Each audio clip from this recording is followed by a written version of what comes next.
lo primero que tengo que hacer es daros las gracias a todos. Muchas gracias por dedicarnos vuestro tiempo, vuestra atención, a todos los que están conectados, que son un montón y probablemente serán más en los próximos minutos. A nuestros invitados, a los que van a participar en la mesa y a todos vosotros, porque os voy a pedir también participación. Esto es lo bonito de los encuentros que celebramos en AEMET. Quiero daros las gracias especialmente porque sois un público muy valiente. Habéis desafiado la ola de calor, la calima sahariana, el humo canadiense y estas fechas de reposo veraniego que, bueno, pues son muchas cosas para agradeceros especialmente que estéis aquí. Estamos aquí porque a todos nos preocupa mucho la educación y seguramente porque entendemos que la formación es la base para convertir a nuestros niños y niñas en adultos que tomen las decisiones que tomen, al menos que sean bien informadas. Y probablemente ese sea el mejor antídoto contra la desinformación y para enfrentarse a los grandes retos que todos sabemos, los que conocemos y los que vendrán, quién sabe. Vamos con el vídeo.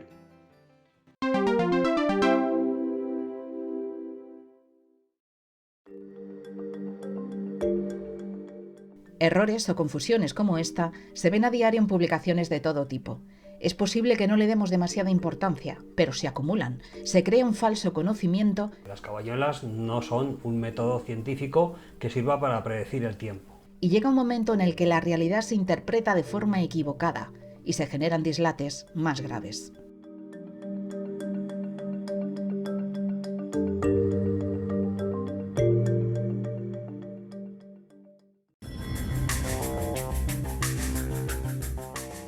La meteorología convive con nosotros cada día. De ella dependen muchas de nuestras decisiones, desde cómo protegernos del frío, del viento o de una ola de calor, hasta cómo diseñar un escaparate, cuándo cosechar, qué itinerario escoger o dirigir una operación militar. La Agencia Estatal de Meteorología emite información rigurosa y continua para facilitar esa toma de decisiones a todos los ciudadanos, instituciones y sectores socioeconómicos.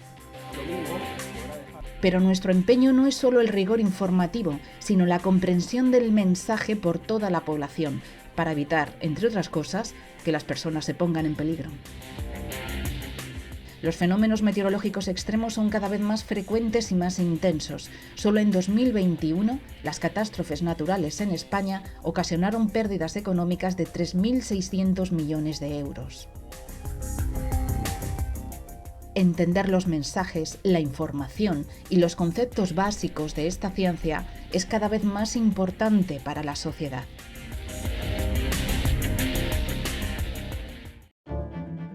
Esta comprensión se cultiva en edades tempranas. Un escolar bien formado será un adulto con suficiente base para entender la información y tomar decisiones acertadas o adecuar su reacción al problema. En meteorología y clima, AEMET es la autoridad competente. Cuenta con grandes profesionales y tiene la experiencia, ganas y empuje de un numeroso grupo de meteorólogos volcados en la divulgación de esta ciencia. Medina es el proyecto de divulgación de AEMET, con el que pretendemos acercar la meteorología y la climatología a todos los públicos, empezando por los más pequeños, que son el futuro.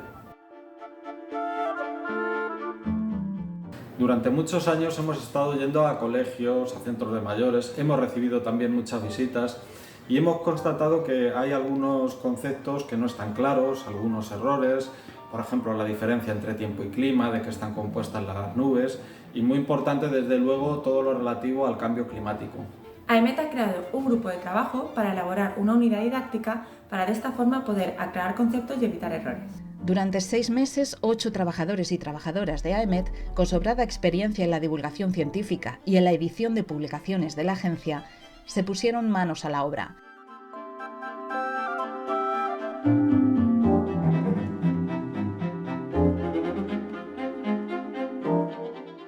La idea es invitar al alumno a que aprenda de una forma activa y que la guía didáctica se use como material de apoyo al resto de libros de texto disponibles en las aulas.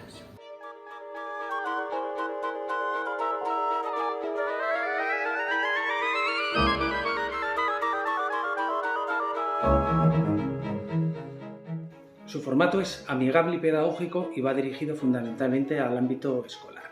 Las unidades utilizan una serie de códigos de colores que ayudan a identificar cada concepto meteorológico climático y concluyen con una serie de actividades de todo tipo que incluyen juegos, actividades prácticas, etc.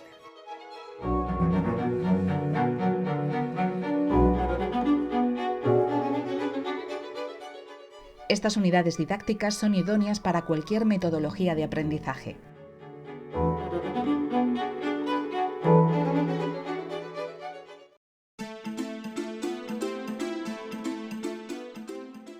Vivimos en un mundo cada vez más complejo. Los cambios se suceden de forma vertiginosa. Nunca el futuro a corto plazo ha sido tan incierto. Si el entorno cambia muy rápido, tendremos que aprender muy rápido. Cuando los entornos eran muy estables, un periodo corto de formación servía para toda su vida. Pero en un entorno VUCA, imprevisible, acelerado, complejo, quien no sea capaz de aprender con la suficiente rapidez se va a quedar absolutamente marginal. En este contexto de cambio social, la educación y el aprendizaje se replantea. Las nuevas propuestas educativas basadas en la neuroeducación otorgan al alumno un rol mucho más activo.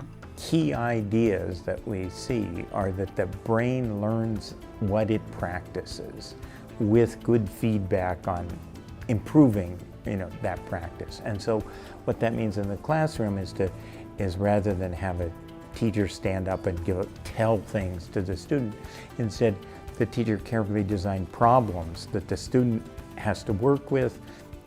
It's optimize the learning if they work in small groups. Muchos se lo definen como un conjunto de capacidades, de maneras de pensar y de saber hacer que tienen que ver con, por un lado, la curiosidad, la capacidad de hacerse preguntas, de buscar esto que nos intriga, de buscarle la vuelta para responderlo, y también hábitos del pensamiento más rigurosos, más organizados. A mí, igual, más allá de entenderlo como un conjunto de saberes o de habilidades, me parece que es una manera de pararse ante la vida, ¿no? Es como una especie de lentes que uno se pone para mirar el mundo, lentes preguntonas, lentes juguetonas, frescas, de estar. Lo que más me gusta de mi colegio es que no tenemos libros de texto, sino que tenemos en cada aula una biblioteca donde podemos consultar todos los libros que queramos y hacer actividades de investigación. Es participación activa de los alumnos porque son los alumnos los que nos ayudan a tomar estos datos, estas observaciones, y yo creo que una de las cosas más importantes que tiene este proyecto aquí en este instituto es que lo hacemos con alumnos con necesidades educativas especiales. Los involucramos en la investigación científica y en la colaboración con todo el mundo de la ciencia. Estas metodologías preparan a los adultos del futuro poniendo en práctica habilidades y destrezas que se suman a lo mejor de la enseñanza clásica. Puede ser un salto en el sistema educativo español, que nació del esfuerzo de toda la comunidad educativa y de las fuerzas políticas. En 1975, la mitad de la población carecía de estudios primarios. La cuarta parte de la población mayor de 16 años era analfabeta funcional. Solo el 65% de los niños de los 12 a los 14 años iban a la escuela. La reforma del sistema educativo español fue una de las prioridades al inicio de la democracia y un compromiso adquirido en los pactos de la Moncloa. En el camino de las sucesivas reformas legislativas se han producido cambios que han permitido garantizar el derecho a la educación hasta los 16 años, con formación obligatoria, adaptar el sistema educativo español a los modelos de los países europeos y transferir las competencias educativas a las comunidades autónomas. Hoy, el gasto público en educación es casi el 5% del PIB español y la escolarización es prácticamente plena de los 3 a los 16 años, descendiendo de forma progresiva a partir de esa edad. Sin embargo, los informes internacionales que evalúan los resultados de los jóvenes de 15 a 16 años en comprensión lectora, matemáticas y ciencia arrojan resultados que hay que mejorar. Los estudiantes españoles puntuaron por debajo de la media de la OCDE.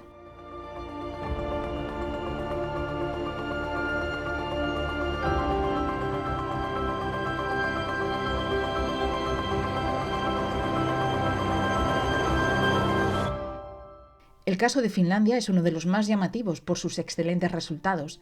Profesores y alumnos determinan que es la comprensión lectora la primera pantalla que hay que salvar para avanzar en la educación. La competencia lectora es la llave indispensable para el acceso al conocimiento. Es por eso que nosotros, como docentes, debemos fomentar a nuestro alumno la competencia de la misma. En esta clase pueden llamarme señor Keating, o si son más atrevidos, o capitán, mi capitán.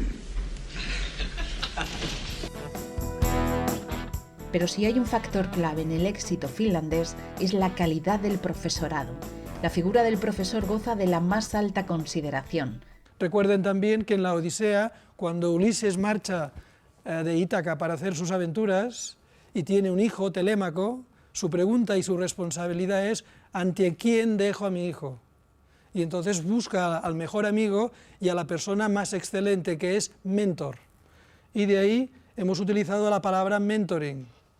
Los mentores, los tutores, los pedagogos, los docentes, son los que acompañamos en el itinerario vital a los niños, no tanto para transferir conocimientos, que es muy importante, como para dar ejemplos e inspiración a un estilo de vida mejor, donde se abren sus oportunidades a partir del conocimiento, a partir del aprendizaje, a partir de la incorporación de nuevas competencias.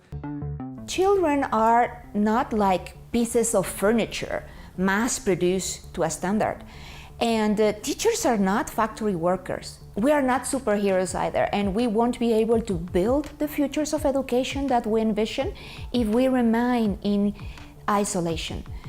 We need to see teaching as a creative and collaborative profession, and we need to support teachers' freedom and agency. We need to remind that as much as we value the power of technology, technology by itself will never replace schools or teachers. Technology can elevate learning, but teachers and schools are irreplaceable. Y esta es la más importante del buen docente. Los docentes tenéis que transmitir corriente eléctrica positiva, pasión, ilusión.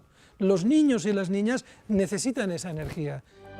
Y termino ya con una frase que cada día me ayuda a crecer. Quien se atreva a enseñar no debe dejar nunca de aprender. La educación de nuestros jóvenes condicionará las decisiones de los líderes del futuro. Su formación será decisiva en un entorno de cambios vertiginosos. Tenemos una excelente materia prima. ¿Estamos a su altura? Creo que todo el mundo debería saber que el cambio climático existe porque si no, no podremos hacer nada para cambiar. La adaptación al cambio climático, la ética y el entendimiento de la inteligencia artificial, la lucha contra la desinformación y la respuesta serena a la incertidumbre hoy está en nuestras manos, pero pronto estará en las suyas. ¿Cómo estamos preparando el mejor relevo posible? Pero para bien o para mal, todos somos referentes. ¿Por qué? Porque dejamos un tipo de huella y de impacto en las personas. Y por lo tanto el mensaje que os quería transmitir es que pensemos con profundidad qué tipo de mensaje, qué tipo de huella nos gustaría dejar en las generaciones que ahora nos acompañan.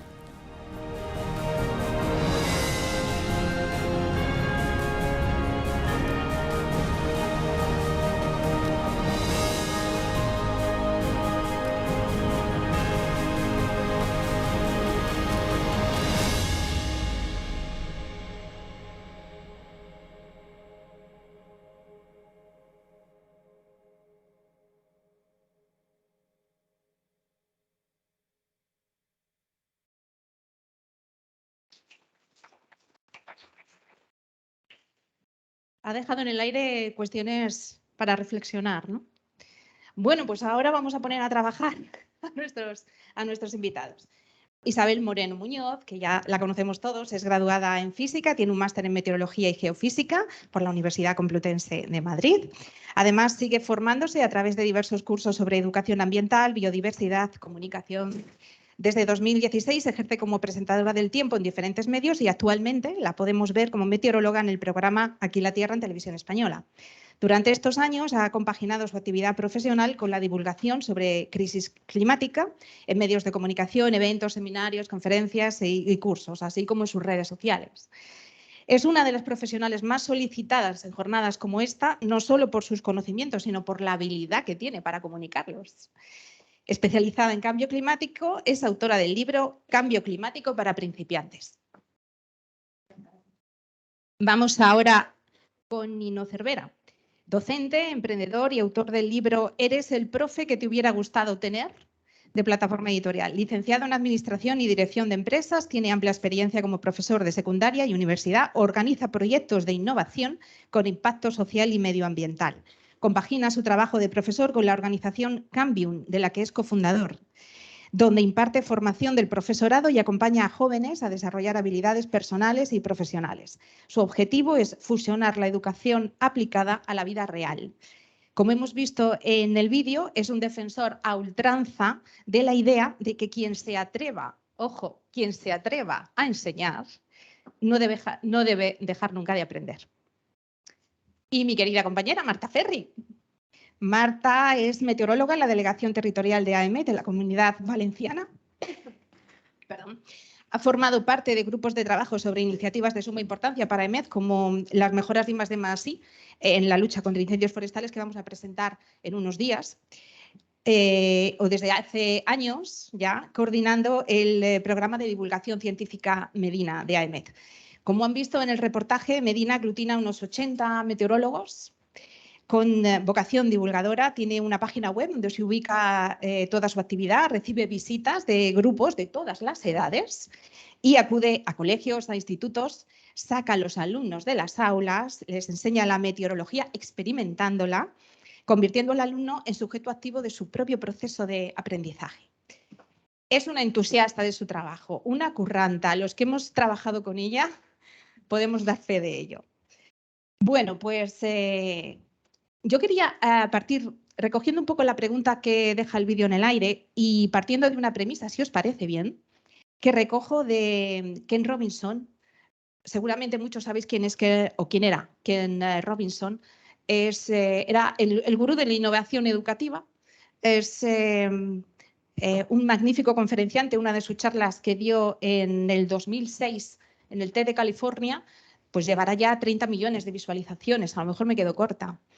Es fascinante. Yo os recomiendo. Esta conferencia se titula La escuela mata la creatividad, pero el título no es muy acertado porque realmente él escribió un libro que se titula Escuelas Creativas, que es de donde yo recojo esta premisa que trata sobre la finalidad de la educación.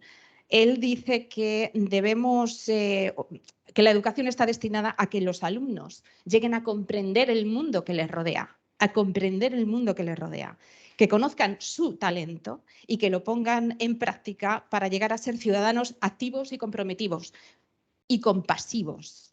No olvidemos también la ética y los valores humanos.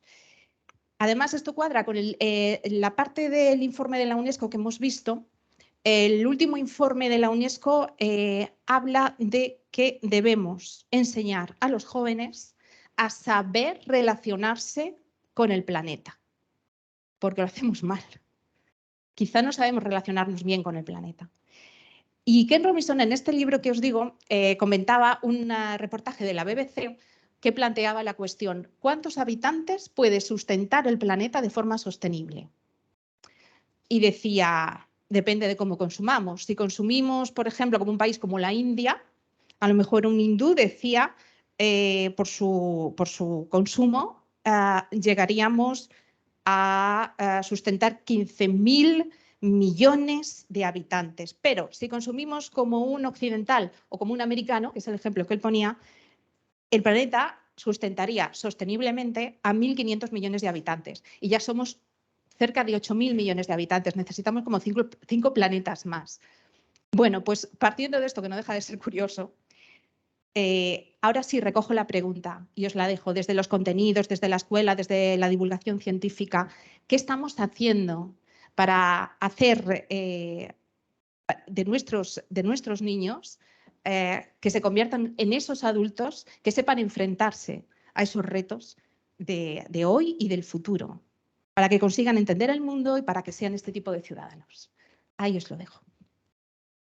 Marta, si quieres empezar tú con los contenidos. Vale, pues bueno, desde AEMET, desde el 2019, con el proyecto Medina, que es cuando se inició el proyecto, pero que llevaba muchos años atrás, muchos compañeros haciendo labores de divulgación. Pues lo que pretendemos es, desde los más pequeños, pues inculcarles la importancia que tiene la meteorología y la climatología. Y en muchas de las charlas que les damos, el mensaje que les decimos es que en esto ellos pueden enseñar a sus mayores a que se crean el cambio climático, a que aprendan conceptos que igual nosotros no hemos aprendido bien en la escuela y que es una oportunidad que tienen ellos de cambiar el mundo desde su posición de niños, que muchas veces se piensa que los niños ya crecerán, se irán haciendo mayores, irán aprendiendo, y en este tema creo que es muy importante que les demos la importancia a los niños que realmente tienen para el tema de la meteorología, de la climatología y sobre todo del cambio climático. Entonces desde AEMET se hacen cada vez más visitas, Yolanda ha dicho 80, 80 compañeros, yo ayer hice un nuevo recuento y me salían casi 100. O sea, 100 compañeros que, compaginamos nuestro trabajo diario. O sea, yo antes le decía a un compañero que yo el martes estaba rodeada de cables, cambiando un switch y haciendo cosas de mi trabajo diario, compaginándolo con recibir visitas y divulgar la meteorología, que es lo que nos ha hecho a todos formar parte realmente de AEMET. Entonces, pues bueno, creo que eso es lo que el granito de arena que ponemos nosotros. Muchas gracias por estar aquí. Y la pregunta que nos lanza Yolanda es súper interesante. Y para mí la respuesta, primero no habría una respuesta clara, pero sí que yo reflexionaría sobre qué personas queremos. ¿Críticas? ¿Empáticas? ¿Que sepan comunicarse? ¿Que sepan colaborar? Entonces, toda esta gente brutal que conocemos que tienen estas habilidades, ¿se les metieron en la cabeza por ciencia infusa o viene de la educación? Ojalá todas las familias sean geniales y eduquen en estos valores o en estas habilidades, pero no podemos depender de la familia, porque no todo el mundo tiene esa suerte. Así que vamos a meterles en la educación. Y mi bandera, lejos de ser cualquier otra, es educar para la vida real. Que los profes metan esas habilidades en el aula. Que aparte de saber, les enseñemos a saber hacer y a saber ser. Hay una frase que solo tiene 500 años de Erasmo de Rotterdam que dice que no hay nada más estúpido que enseñar lo que luego se va a tener que olvidar. Y yo la pregunta que le hago a los profes y a la comunidad educativa es, ¿lo que damos en las aulas es para que se olvide o es para que quede? Porque los contenidos vacíos sin transferencia práctica se olvidan, mientras que esas habilidades se recuerdan, ¿no? Eso a lo macro, pero a lo micro yo creo que cada persona que está aquí, que nos está viendo y cada persona en el mundo tiene 1 metro cuadrado de incidencia. Quizás hay personas, como la que tengo a la derecha mía, que tienen un ámbito más global y puede llegar a más personas. Y hay otras personas que a lo mejor tú eres una ama de casa y educas a tu hijo en tu casa, pero cada uno tiene su metro cuadrado de incidencia. Este foro también es una manera. Y a mí esto me recuerda, y ya termino, con la historia del colibrí. No sé si la conocen, pero en el Amazonas hubo un gran incendio. Todos los animales huyeron, como es normal, pero había un colibrí que iba, venía. Y un elefante cabreadísimo le dijo, colibrí, ¿qué estás haciendo? Huye, hay un incendio. Y el colibrí le dijo, estoy llevando agua con mi piquito, la suelto, bato las alas y el rocío hace que se apague el incendio. El elefante le dijo, colibrí, eres tontísimo. O sea, no estás haciendo absolutamente nada. ¿Sabes lo que respondió el colibrí, no? Yo estoy haciendo mi parte. Y la pregunta es, ¿ustedes y yo estamos haciendo la nuestra? Pues muy bonita la historia del colibrí, ¿no? Que cada cual haga su parte y además AEMET puede hacer muchísimo, muchísimo. A mí estas guías me parecen maravillosas porque efectivamente, ¿qué tipo de ciudadanía queremos? Queremos una ciudadanía que tenga habilidades y que sea una ciudadanía crítica, pero ojo, porque yo creo que hay un momento ahora mismo en el que estamos confundiendo mal lo que es ser crítico. Si AEMET dice una cosa, AEMET es autoridad en este tema. Entonces, una persona que no sepa lo mismo que los profesionales que forman parte de AEMET no puede tener una opinión similar a la suya, quiero decir, a nivel de tenerla en cuenta. Entonces, todo esto, ¿cómo se cultiva? Pues a diferentes niveles. Primero, empezamos desde abajo, claro, pero tenemos otra cuestión que tenemos que tener en cuenta. Tenemos que evitar que cuando los alumnos vayan creciendo, se vayan olvidando de estos conceptos o al final terminen calando unas ideas que no tienen tanto que ver con el conocimiento científico, sino que están más relacionadas con cuestiones de identidad, con cuestiones sociales, con cuestiones que podemos explicar desde la psicología. Y por eso también tenemos que hacer una labor de educación a esa ciudadanía que ya estamos en una edad un poquito más adulta. Bueno, aquí todos somos jóvenes, ¿no? Y desde casa también.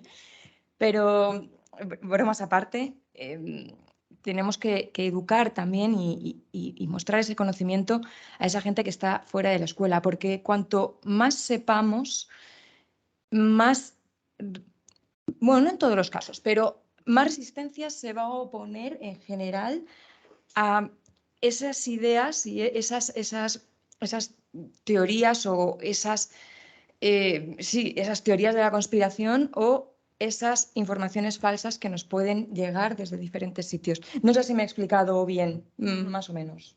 Retomando los contenidos, Marta, sobre las guías didácticas, cuéntanos cuál ha sido el proceso de decisión, qué dificultades habéis tenido asesoramiento pedagógico para hacer esto, porque esto formará parte de los contenidos que verán los niños y las niñas y los jóvenes. Sí, la verdad es que, bueno, hemos tenido asesoramiento de profesores de primaria. Una cosa que nos ha llamado mucho la atención, nos hemos leído, bueno, pues prácticamente, o todas las órdenes, todas las diferentes leyes autonómicas, la ley estatal, con el tema de contenido y nos ha llamado mucho la atención que la meteorología ha pasado a ser prácticamente 100% contenido de primaria.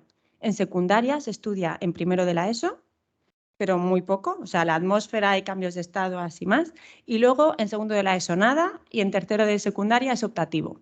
Con lo cual, desde primero de primaria, sí que empiezan a dar el pluviómetro, los instrumentos, el termómetro y tal, pero en secundaria ha ido desapareciendo.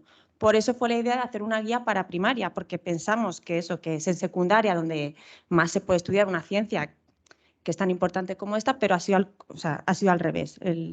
Entonces, pues bueno, las dificultades que nos hemos encontrado ha sido leer un montón de libros de texto, leer las diferentes normativas, asesoramiento de profesores, y la principal dificultad, la verdad es que ha sido pues tomar la decisión de qué temas eran los que nosotros considerábamos importantes para primaria. La forma de redactarlos, cuando veáis la guía, son temas muy cortitos, tiene que estar pensado para niños pequeños, con lo cual no podíamos escribir ahí una gran cantidad de contenido. Pensar en las actividades, hay propuestas actividades a los diferentes niveles de primaria. Entonces, pues bueno, eso ha sido también la dificultad, porque ninguno de los que hemos elaborado la unidad didáctica pues somos profesores de primaria, con lo cual ha sido un trabajo de equipo muy grande, pero yo creo que ha valido la pena, luego la veréis. Y creemos en la importancia de que esta unidad llegue al mayor número posible de aulas, porque, bueno, como decía la nena que ha salido en el vídeo, pues cada vez más la tendencia en los colegios es que hayan bibliotecas de aula, que los niños hagan estudios, investiguen desde bien pequeños, y con esta guía creo que van a tener un material muy bueno avalado por profesionales de AEMET. Nino, yo quiero centrarme ahora en la figura del profesor, porque cuando preguntas a los alumnos si tenéis hijos, yo he preguntado a los míos, estamos rodeados, ¿no? O sea, todos podemos preguntar a algún crío que tengamos por ahí, y todos coinciden, alumnos, todos los miembros de la comunidad educativa, en que la clave está en el profesor. El profesor es el referente, es esa figura que es como un faro que te guía y que te puede cambiar la vida o te la puede destrozar también. Entonces, teniendo en cuenta, y además el caso finlandés, por ejemplo, ¿no? El proceso de selección de un profesor es extremadamente riguroso, o sea, no para nunca de formarse, y goza del mayor prestigio dentro de la sociedad, es inmensamente respetado. ¿Qué necesita un profesor para que sus alumnos aprendan, retengan y apliquen los conocimientos? ¿Qué necesitáis y si lo tenéis? Yolanda, lo peor de todo es que hace muchos años que se sabe. La clave es cómo hacerlo de manera masiva. O sea, ya se sabe que si tú metes contenido valioso en las aulas, si tú ese contenido lo das a través de habilidades, a través de proyectos, a través de problemas, si el profe acompaña al alumnado emocionalmente y académicamente, si tú evalúas no solamente para contabilizar, sino evalúas para acompañar con diferentes productos que se adapten a diferentes inteligencias. Ella es buena memorizando, ella es buena exponiendo, tú eres bueno resolviendo problemas, tú eres buena resolviendo problemas, y él es bueno oralmente. Entonces, cada uno que manifieste también sus habilidades. O sea, ya se sabe lo que funciona. El tema es cómo hacerlo masivo, cómo hacer, porque estos profes estrellas están en todos los institutos. ¿Qué pasa? Que es un porcentaje. ¿Cómo hacemos que sea la gran mayoría? Pues haciendo que el profesorado sea una profesión de élite que no elitista, ¿vale? Que hay que diferenciar una profesión de élite, que lleguen los mejores en medicina, llegan seguramente la gente más lista, la más brutal está en medicina, ¿no? Pues que con el profesorado pase lo mismo. Y el profesorado tiene que ser vocacional, no tanto vacacional, ¿vale? Que hay muchas personas que se dedican a esto por el sueldo y por las vacaciones, pero luego no te gusta ni tu materia, ni tampoco te gustan los adolescentes. Entonces, uno, que sea una profesión vocacional. Luego, tener una formación continua. Como dije antes, quien se atreva a enseñar no debe dejar nunca de aprender. Y luego, una obligatoriedad. No vale que la profesión más importante del mundo, perdón para los meteorólogos, ¿vale? No vale que la profesión más importante del mundo tú tengas la elección de cerrar la puerta a los 24 años si te sacas una posición, o si no, da igual, cerrar la puerta y página 7, ejercicio 15. 40 años de tu vida, sí, te jubilas, perdón, a los 64 y tú lo que has hecho es mirar la tableta en clase y ponerle a todo el mundo a hacer ejercicios callados, en fila, educando como en el peor pasado, ¿no? Eso no puede ser una elección. Si yo me dedico, soy enfermero y te saco mal sangre, después de un par de veces me pondrán una denuncia y me echarán, ¿no? Entonces, no estoy hablando que hay que echar al profesorado, ni muchísimo menos, estoy hablando de que hay que poner en valor los buenos profes, tener formación para que seamos esos profes que también nos hubiera gustado tener. ¿Cómo se consigue esto? También mejorando las condiciones. Quizás tienen que pagarnos un poquito más. Quizás no podemos hacer todas estas cosas que estamos hablando con 35 personas en un aula o con 30 personas en un aula. Hay que bajar la ratio y tiene que convertirse el profesorado en una profesión de élite. Y discrepo un poquito con la persona del vídeo, aunque lo digo de broma, sí que somos superhéroes y superheroínas. Estamos cambiando el mundo en un montón de lugares pequeños, de manera anónima. No tenemos capa, pero sí nos podrán reconocer porque tenemos un termito de café y ojeras de corregir exámenes. Y sí que estamos haciendo un poco lo que decía Galeano, ¿no? Somos mucha gente pequeña haciendo cosas pequeñas y podemos, en sitios pequeños, cambiando el mundo. Entonces, esas cosas pequeñas, esos profes estrellas, hay que hacerlo de manera masiva. Y repito y enlazo con la idea principal. Ya se sabe lo que funciona. O sea, se saben los países que funcionan, se saben los profes que funcionan, se sabe la metodología que funciona. La cosa es cómo hacerlo de manera masiva, cómo hacer que en todos los centros educativos la educación sea una buena educación y sea una educación, como defiendo, para la vida real. Una educación donde tú el contenido lo transfieras, porque lo que no aplicas se olvida. Eso es así, ¿no? Si nos hicieran un examen ahora de todo lo que aprendimos en primaria y en secundaria, sacaríamos unas notas terribles, ¿no? ¿Por qué? Porque solo aprendimos cosas de memoria, lo que yo llamo aprendizaje bulímico. Te metes la información, la vomitas y te quedas flaquito de conocimiento, ¿no? ¿Pero cuál es tu propuesta para que...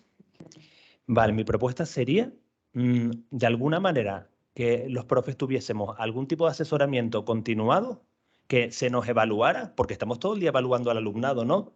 Y al profe quien lo evalúa, ¿no? De alguna manera que nos evaluaran un poco, a ver si hacemos, vamos a, por ejemplo, definir qué 10 cosas conforman el buen profe, que evalúe no solo de memoria, sino con otros productos, que dé habilidades como las que hablamos antes, que entrene contenido valioso, que no hable todo el rato, sino que deje que el alumnado también hable, que haga aprendizaje cooperativo. Vamos a evaluar estas 10 cosas. Ya se sabe, ya está demostrado hace decenas de años. Los profes tenemos que hacer esto. Entonces, al final del año se le evalúa. Si tú fallas en varias de estas cosas como profe, te formamos y el siguiente año lo intentas de nuevo. Y si después de 3 años tú no lo consigues, pues vamos a ver si este es tu trabajo, es el que te gusta, o a lo mejor te gusta, a lo mejor otro trabajo y eres feliz en otro lugar.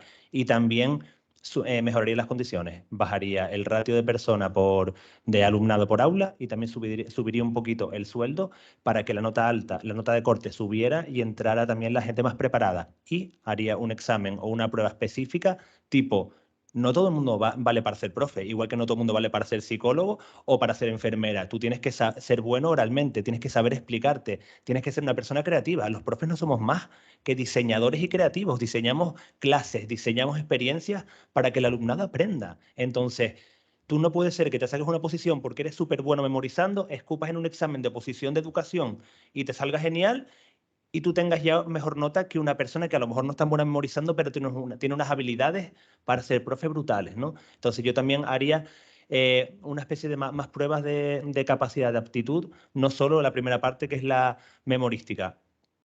Y pondría el foco también en la sociedad. Vamos a valorar a esos profes y vamos a exigirles. Valorarles y exigirles. Y también, como decía la compañera, también vamos a hablar de lo que sabemos, porque muchas familias te intentan decir a ti cómo dar clase y yo con todo cariño les digo, yo soy el profesional.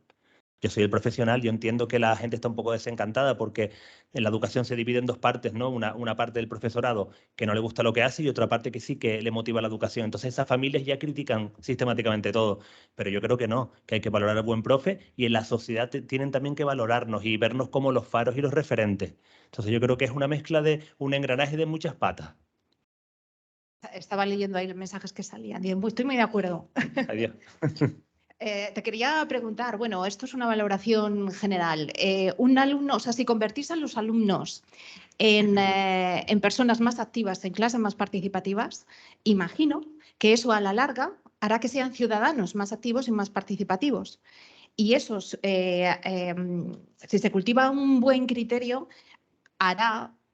convertirá el sistema democrático, digamos, en algo de más calidad, porque el ciudadano, acostumbrado a ser activo, participativo y crítico, exigirá más en las políticas que les afectan. Luego convertiremos o no, o a lo mejor no, a lo mejor se queda en nada. Pero hasta ahora la enseñanza que hemos tenido no se ha caracterizado por tener a niños que sean, por fomentar esa actividad, esa participación del niño.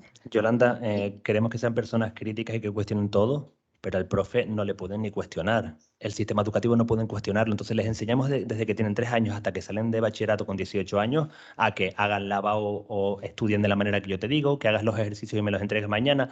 No les damos capacidad de decisión, de negociación y mucho menos de cuestionar el sistema educativo al propio profe. Eso sí, con 18 años tienen que ser súper críticos para votar la opción correcta. Pero si no les hemos enseñado a cuestionar nada. Entonces hay que enseñarles a cuestionar desde el aula, ese pensamiento crítico, a verificar la información, a ver si estás de acuerdo con lo que yo propongo. Yo muchas veces les digo, ¿qué mejorarían de mis clases? Propónganme otro tema, ¿qué quieren que haga? O sea, cuestionen, sean críticos, porque para mí es súper sencillo, como dijimos antes, ¿qué tipo de persona queremos? Pues vamos a entrenar a ese tipo de personas y se entrena en la educación y se entrena exponiéndoles a situaciones de aprendizaje que tengan que sacar eso. Si yo quiero que sean críticos, ponles ante situaciones que tengan que ser críticos. Si yo quiero que hablen bien en público, ponles ante situaciones donde hablen en público. Si yo quiero que cooperen y trabajen cooperativamente, ponles ante situaciones donde cooperen. De hecho, yo hago una cosa muy curiosa y ahí es donde las familias me dan un poquito de... bueno, pero es un poco polémico, pero yo les enseño a cooperar de una manera muy sencilla. Diseñé los exámenes cooperativos. Los exámenes cooperativos somos 4 personas, Yolanda. Nosotros 2, tú y yo. Les doy un examen a las 4 personas. Cada uno hace su examen, pero podemos hablar, ¿vale? No te lo puedo enseñar, no te puedo dictar, pero podemos hablar. Entonces vamos a solucionar un problema de cambio climático, porque ese es el tema que estamos viendo ahora. Entonces yo te digo, mira, recuerda que aquella parte, Yolanda me dice algo, lo apunto, podemos hablar. Después de 1 hora, cojo los 4 exámenes, los barajo. Me llevo uno y la nota de uno es la nota de todos. No saben la que se monta, porque la niña empollona se queja porque a lo mejor el examen que me llevé fue el tuyo, Yolanda, que no eres tan así. Entonces, ¿qué pasa? Me meto en un follón que no veas. Pero, ¿qué consigo? Que cooperen. O sea, se nos llena la boca de tienes que amar la naturaleza, tienes que defender, y luego no les enseñamos in situ a hacerlo. Ahí te prometo que todo el mundo coopera, están todos, recuerda que tienes que poner, no, pero es que cooperando. Y al final es un examen más, es una prueba más, es otra manera de evaluar. Tenemos como metido en la cabeza el tema de un examen. Un examen es una prueba de evaluación como hay muchísimas más. Pues el examen cooperativo es brutal. Y perdona que me estoy comiendo un poco el tiempo. Es que estaba pensando que bien se lo tienen que pasar en tu clase. Digo, pero al hilo de eso, ¿qué dicen las familias cuando planteas este tipo de cosas? ¿Se te echan encima o cómo reaccionan? Pues este examen cooperativo lo llevan un poquito mejor que el examen con chuletas, ¿eh? El examen yo a veces también les hago como manera de evaluar. Les digo, tráiganme un examen de mitad de tamaño de... Perdón, tráiganme una chuleta de mitad de tamaño de móvil, a mano, por delante y por detrás. ¿Qué consigo? La persona que es muy estudiosa sigue sacando un 10. Pero esa persona que el día anterior no estudiaba nada, no hacía absolutamente nada, se la pasa por la tarde resumiendo, haciendo... Claro, y luego llega el examen y a lo mejor saca un 4, un 5 y me dice, profe, es que claro, contigo súper fácil, porque... Y les digo, a ver, ¿cómo eran las civilizaciones aquellas? Los mayas, los aztecas, y dicen, ay, me lo aprendí. Porque al final yo les estoy enseñando una habilidad para la vida real, que es comprensión lectora, síntesis, resumen, y yo me he ideado la manera con las chuletas de conseguirlo. Y cuando los veo en el patio me dicen, profe, contigo se aprueba súper fácil. Y digo, no, conmigo se aprende súper fácil. Qué bonito. Motivador, ¿verdad? Sí, vaya. Tengo que deciros, se lo he dicho ya a algunos compañeros, a Nino le conocí viendo el programa de helados que echan los sábados, que a mí me encanta, no sé si soy la única que ve helados, los sábados por la mañana, el caso, Para Todos Lados se llamaba, ¿verdad? Y le hicieron una entrevista y le vi este mismo discurso, ese entusiasmo, esa energía, y dije, contactamos a partir de ahí porque ya teníamos en mente, ¿verdad?, hacer esto de Medina, las unidades y tal. Bueno, Isabel, otra entusiasta, una simpatía y el rigor en la información no son excluyentes, la simpatía, el rigor y los conocimientos.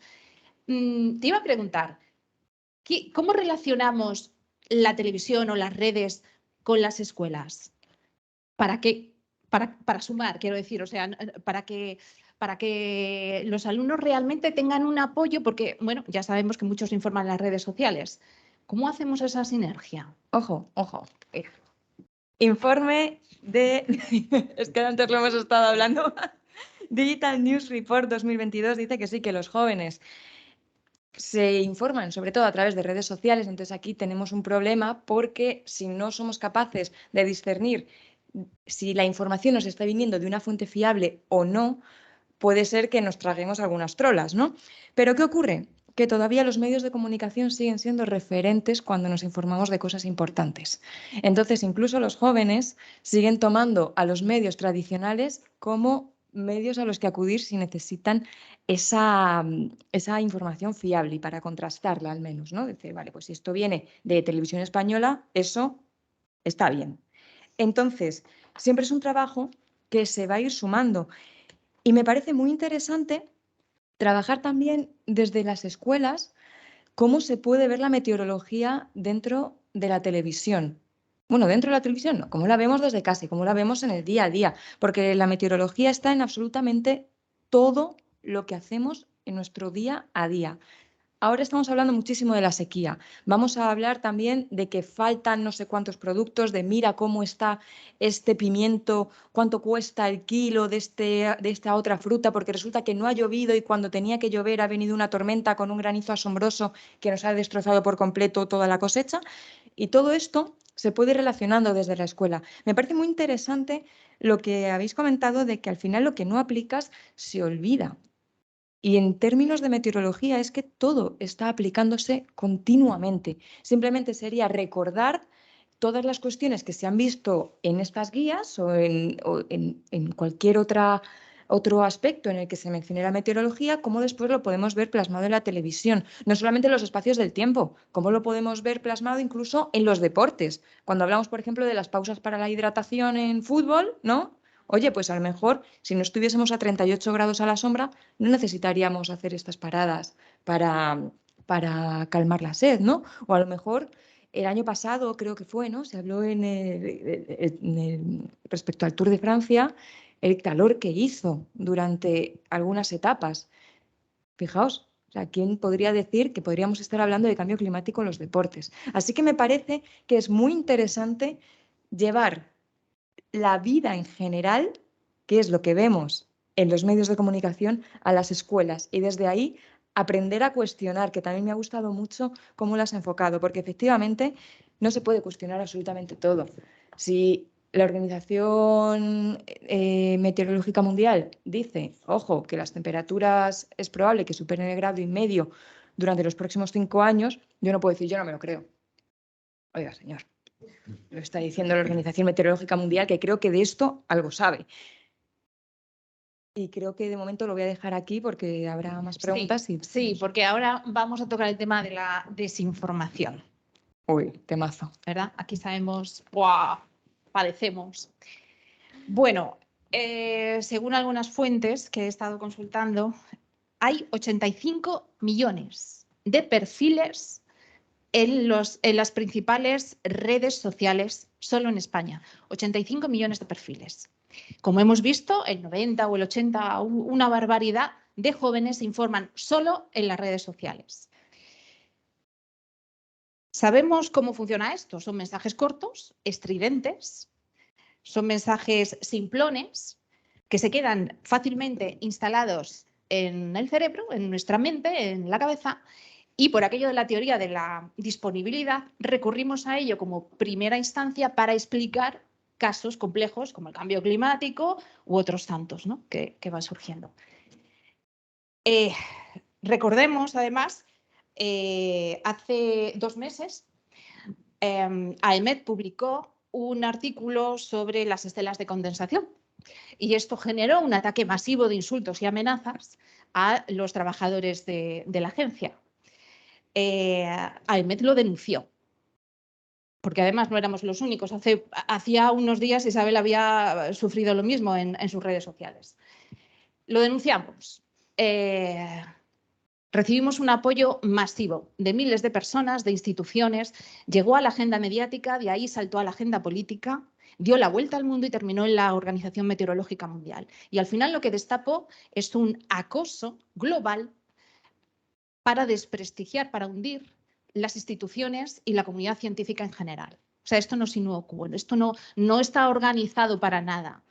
Si atacas a la ciencia, atacas la base de la información, ¿no? Y a partir de ese momento, con esos mensajes simplones, pues ya tienes a un montón de gente manipulada. No lo han inventado, esto no es de ahora, esto ya lo hicieron los nazis y antes de ellos otros tantos. El asunto es muy peligroso, es muy peligroso. Pero es que, ¿qué pasa? Pues que además es que no nos gusta leer, o sea, es que prestamos 30 segundos de atención a un titular. Y hablo en primera persona del plural porque esto lo hacemos todos. Porque para la desinformación también necesitamos cierta complicidad.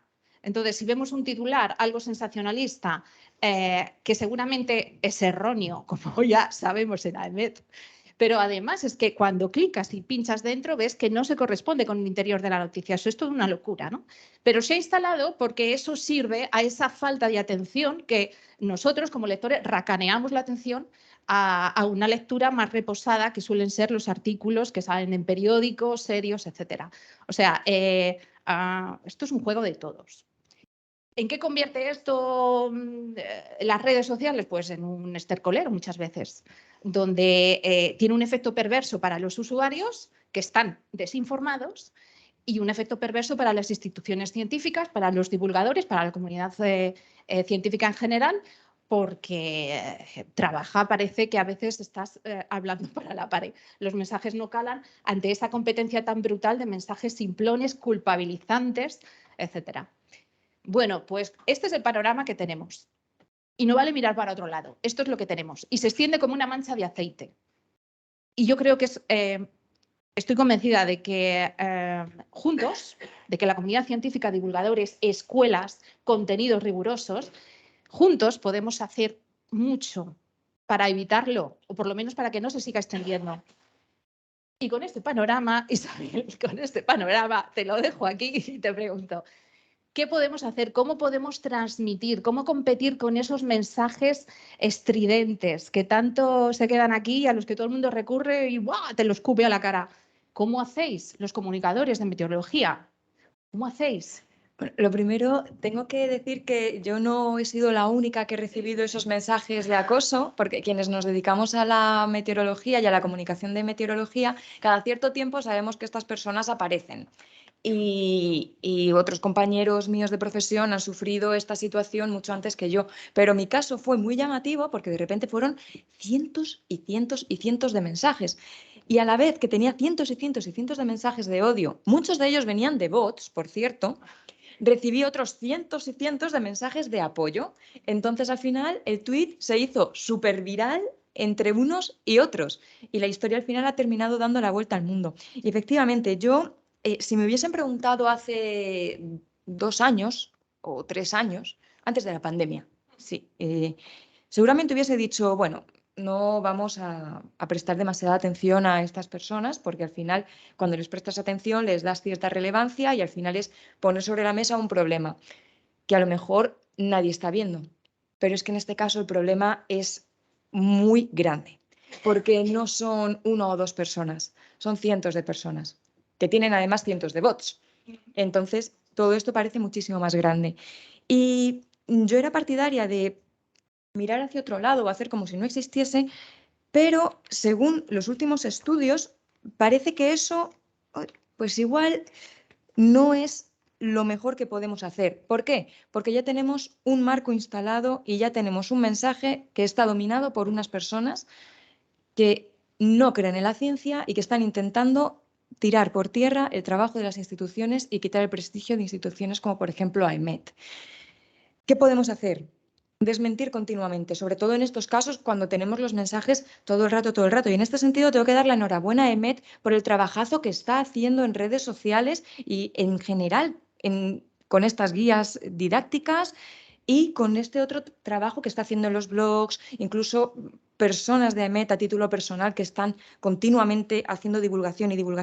Y ocurre una cosa, que es que, aunque creamos que no, un mensaje de AEMET pesa muchísimo más que un mensaje de una cuenta con un montón de números por detrás. Vale, que va a haber personas que crean este tweet o este mensaje que lanza una persona que no conocen de nada, o incluso una persona que tiene muchísimos seguidores. Pero en el momento en el que AEMET dice, no, esto es así, AEMET sigue siendo autoridad y tenemos que seguir trabajando para que AEMET y los profesionales del sector sigamos siendo autoridad en los mensajes que lanzamos respecto a la meteorología.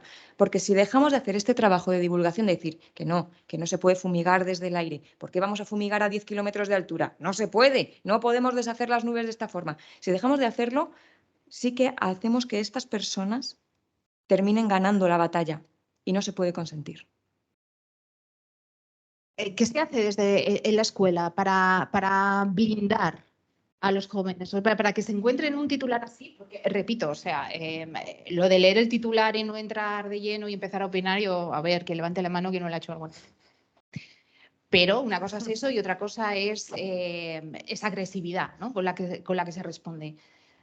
¿Cómo educamos a los chavales? Desde casa, desde la escuela, pero pensamiento crítico. Sí, es muy difícil, ¿no? Porque yo creo que incluso este tipo de bulos y desinformación, incluso a lo mejor me meto en un charco, pero ha llevado incluso a que elijan a ciertos presidentes en Estados Unidos. O sea, me refiero que hay una cosa de desinformación, de bulos, de fake news que tiende hacia un lugar que da un poco de miedo, ¿no? Entonces no es tan sencillo como lanzar una solución, porque si la hubiese ya se estaría un poco implantando. Yo creo que una de las claves es entrenar estas dos habilidades, la empatía y el pensamiento crítico, como dijimos antes, cuestionarlo todo y también utilizar sus armas. Yo creo que esta gente está luchando con escopetas y con metralletas, perdón el símil, y nosotros con palos y con piedras. Vamos a entrar en ese juego jugoso. Directamente cuando veamos algo así, soltarles dato mata relato. ¿Cuál es tu dato? A ver, ¿cuál es tu dato? ¿Cuál es tu fuente? O sea, intentar un poco, de alguna manera, jugar a ese juego no para seguirles el asunto, sino porque muchas veces la ciencia cuesta divulgarla. Y si tú para desmentir las estelas tienes que estar 10 minutos hablando de cosas súper complicadas, pues las personas no están formadas y van a decir, sí, para mí me gusta más la teoría de que nos fumigan, ¿no? Como es más divertida, es más jugosita. Entonces, jugar a la divulgación, saber con 2 o 3 palabras claves, con 2 o 3 argumentos, desmontar los 10 bulos principales. Yo crearía desde alguna organización, cada mes sacamos los 10 bulos principales y como en un párrafo desmentirlo. Y luego, yo creo que esto puede llegar a ser tan grave, incluso con las inteligencias artificiales que pueden simular caras a otras personas, yo creo que esto puede ser tan grave que llegará un momento en que la comunidad científica se levantará en todos los países y dirán, ¿no creen en la ciencia? Ok, todos los que nos dedicamos a la ciencia, vamos a pararnos. Ahora vete tú al hospital cuando te revientes la pierna. Ahora vete tú aquí y que haya una huelga de ciencia a nivel internacional. O que firmes un papel, no creo en la ciencia. Perfecto, ¿no crees la ciencia? Genial, no uses el wifi. ¿Vale? O sea, no uses el wifi, no uses internet, no uses el microondas. O sea, me refiero que quizás va a llegar un momento en que la gente de la comunidad científica va a tener que levantarse y te va a tener que decir, mira, estamos aquí trabajando para el bien de la humanidad y estamos hasta los mismísimos talones de tener que estar aguantando todas estas cosas. Entonces vamos a hacer una huelga científica y a ver cómo te las ingenias sin la ciencia, ¿no? Y por supuesto, alfabetización mediática, saber para dónde tiran los medios de comunicación, cómo funcionan, qué intereses tienen, qué hay detrás de todo eso, conocer, ¿no? Entonces, desde la educación, educar en pensamiento crítico y educar en empatía y quitar el odio de un lado. Y por supuesto educar, pero no solo en la educación, no solo en el sistema educativo, sino también a las familias, porque de poco vale que un profe te haga entrenar el pensamiento crítico si luego llegas y en tu familia te están hablando de estelas y chemtrails y de que el cambio climático siempre ha habido y que pues tampoco vale, ¿no? A lo mejor hay que hacer una escuela de familias, hay que hacer una universidad de familias, hay que llegar también a las casas de alguna manera, que todo el mundo estemos formados, porque yo creo que de la humanidad ahora mismo, salvo 2 o 3 cosas más, uno de los principales problemas es toda la desinformación que hay que puede llevar a que nos dirijan gente que quizás no es la adecuada, que no cree en la ciencia, ¿no? Y ha pasado. Quería añadir una cosa a lo que estabas diciendo que me parecía súper interesante, que efectivamente importa mucho cómo decimos las cosas. Como estamos viendo, están ganando mensajes que apuntan directamente a la identidad, apuntan a cuestiones muy emocionales. Entonces, ante esos mensajes tan emocionales, no podemos luchar con... Claro, voy a tomar tu símil, con palitos que serían diciendo... Con datos, con explicaciones muy, en cierto modo, enrevesadas. A lo mejor no son enrevesadas para nosotros, pero para la persona que nos está escuchando al otro lado sí que puede ser una cosa muy enrevesada, aunque sea un cálculo tremendamente sencillo. Tenemos que utilizar todos los relatos que estén dentro de nuestra mano, porque claro, habrá personas que efectivamente se blinden ante la desinformación gracias a esos mensajes tan enrevesados, entendiendo enrevesado como algo que no podemos entender de forma fácil, ¿vale? Pero habrá otras personas a las que se les pueda blindar utilizando otros mensajes sin perder ese rigor. Entonces, tenemos que diversificar esa forma de utilizar los mensajes y utilizar sobre todo a personas que sigan siendo referentes en estos temas, porque van a marcar clarísimamente la diferencia y poder trabajar además en esa educación de familia que mencionabas tú. Un último, perdona. Quería decir ya un último aporte. Bueno, es que ahora que, claro, perdona, sigue tú, Marta, y ahora... No, sigue tú. Bueno, a ver, yo quería comentar un par de cosas de todo lo que se ha estado hablando respecto a lo que decían Nino de la experimentación y tal. En Medina, AEMET lo que hacemos muchas veces es enseñar experimentando, hacemos experimentos y muchas veces nos sorprenden los propios profesores. Cuando pides voluntarios, que son los profesores los que deciden qué voluntarios hay, normalmente se les suele cortar y decir, pues oye, pues tal, suelen ser niños, por eso también lo de la empollona que decías tú, suele estar asociado a las niñas más adolescentes. Y es muy importante porque vemos que se quedan con los conceptos mucho más claros, experimentando con ellos, que si el aire ocupa un espacio, viéndolo con una botella, por ejemplo, cómo se forma un tornado, experimentos así de sencillos. Y uno de ellos es, por ejemplo, cómo el agua condensa, que es muy sencillo. De hecho, Rubén del Campo un día lo hizo en el colegio de su hija. Y con estas pequeñas cosas pueden estar viendo cómo se forman las nubes, esas nubes que luego da lugar a este tipo de bulos. Entonces, si un niño va a su casa y le cuenta cómo se forma una nube a su padre o a su madre o a su familia, que igual no sabe cómo se forman esas nubes, pues puede ayudarnos a que vayan desapareciendo esos bulos. Y luego, respecto a lo que preguntabas de qué se puede hacer, pues nosotros en AEMET, desde bien pequeños, les hablamos en un lenguaje específico y les enseñamos, o sea, cuando hablamos de cambio climático, por ejemplo, ya no les hablamos de que se están derritiendo los polos y los osos polares para tener problemas de supervivencia, sino que les ponemos gráficos pues, de líneas de calentamiento, climogramas, de evolución del CO2 y les hacemos preguntas porque son muy visuales esos gráficos para cualquier tipo de público. Entonces, ellos están viendo claramente en las barras de calentamiento, niños de primaria, por ejemplo, hace 15 días les preguntamos, ¿qué estáis viendo en estas barras de los últimos años? Todos asustados. De, ostras, están muy rojas, tal. Pues este tipo de cosas estamos convencidos que se las llevan a casa y se las llevan en su mochila, lo que comentabas tú, que están aprendiendo meteorología y están aprendiendo la importancia que tiene el cambio climático, que yo creo que hasta ahora se tendía a un poco ese tipo de gráficos, mostrarlos a los más mayores, pensando en que los niños pequeños no eran capaces de entenderlos. Y al revés, creo que esto les impacta, les asusta un poco, pero van con el mensaje que nosotros queremos transmitir a casa. ¿Recibís también a gente mayor? Sí. ¿Qué percibís en ellos? ¿Percibís que también tienen conceptos tergiversados, errores de concepto del clima, de la meteorología? Pues mira, justo ayer recibimos una visita en la delegación de una escuela de adultos, de mayores de 50 años que estaban estudiando geografía. Bueno, esas visitas son súper gratificantes, intercambiamos conocimientos, muchas veces ellos nos cuentan sus historias que coinciden perfectamente con los datos que nosotros les mostramos. Y ayer, por ejemplo, como es muy reciente, pues nos decían que ojalá mi nieto viniera aquí o mis hijos, tal, porque no creen en esto del cambio climático. En Valencia contamos con José Ángel Núñez, que es un climatólogo que mucha gente conoce. Él les da parte de la charla. Y bueno, acabaron encantados y pidiéndonos folletos de los experimentos porque querían compartirlos con su familia y nos decían que qué importante era esta labor hecha para todas las edades, porque tenemos que ir sembrando la semilla de la meteorología y del interés por la misma, porque creo que al final con tanto bulo, tanta red social y tanto problema que está habiendo, tantas críticas que hubieron en su momento, se está perdiendo un poco el norte en el sentido científico. Entonces tenemos que ser rigurosos, eso, desde los pequeños, pasando por los más mayores, y también recibimos visitas de asociaciones de discapacitados. En Valencia, por ejemplo, recibimos una visita ya varios años de discapacitados que han tenido accidentes de tráfico, y son gente con estudios y tal, y todo el mundo muestra muchísimo interés por la meteorología, porque es que es como decíais antes, todo el mundo habla del tiempo. O sea, nos dedicamos a esto y es que a mí todo el mundo me pregunta qué tiempo va a hacer, cómo va a estar. Es un trabajo que es que está todos los días.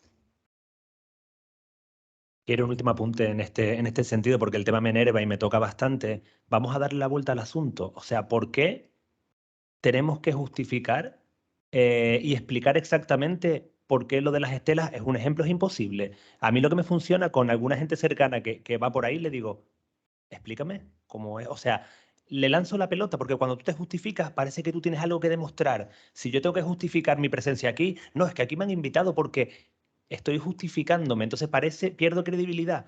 No, te voy a preguntar a ti, explícame cómo es esto de las estelas, dame tú la base científica de esto. Y cuando una vez no sepas, ahí te explico yo y te educo.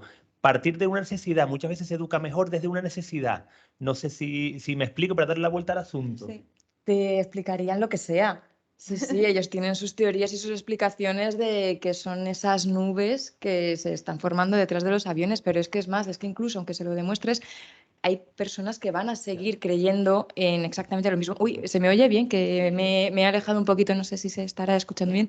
Hay un caso de hubo una conspiración en Estados Unidos, creo que fue, no me hagáis mucho caso con dónde fue exactamente, de una mujer que decía que iban a venir unos aliens en tal día, a tal hora, en tal sitio. Se reunieron ahí un montón de personas esperando a que viniese esa nave espacial a buscarles. No apareció. Y hubo personas que fueron capaces de inventarse otra serie de argumentos para explicar por qué esa nave no había aparecido. Entonces, claro, hay unas cuestiones psicológicas que nos hacen creer en lo que ya creemos y no salirnos de esas creencias que ya tenemos. Para esa gente que es inamovible, creo que estas guías y este trabajo no funciona. Tenemos que trabajar de otra forma. ¿Para qué funciona el trabajo de divulgación, el trabajo de estar desmintiendo? Para esas otras personas que de repente se van a encontrar con esta información y que pueden ser susceptibles de creer que los aliens pueden venir a buscarnos y a rescatarnos de este planeta. Para esa gente es todo este trabajo. Me encanta lo que acabas de exponer, porque en educación lo solemos catalogar así. Cuando damos formación al profesorado, catalogamos a los profes de una manera muy general, ¿vale? Entre los calientes, los tibios y los fríos, ¿vale? Los calientes serían estas personas que se lo creen todo, perdón, los fríos son los que se lo creen todo, a estos déjalos aparte porque no vas a poderles convencer de que una buena educación es posible. A los fríos déjalos aparte, hay que convencer a los tibios, porque según los convenzas pueden pasarse al lado de los calentitos, los que intentan hacer las cosas bien y que no se vayan al lado frío, ¿no? Porque muchas veces obviamos o nos olvidamos de los tibios y ponemos el esfuerzo en esos fríos que no hay manera de moverlos de ahí, ¿no? Esta gente que quedó hace poco en Estados Unidos para dispararle a un huracán. O sea, quedaron para dispararle a un huracán. Venía un huracán en, no sé, en Wichita y quedaron para dispararle a un huracán. O sea, esa gente no vas a convencerle con argumentos. Bueno, voy a poner a trabajar al público, que está muy a gusto. Sobre este asunto de desinformación, seguramente tendremos todos una opinión. No sé si queréis participar. Sí, vale, espera, ¿teníamos otro micro? Ah, sí, aquí está. Espera, yo voy a poner.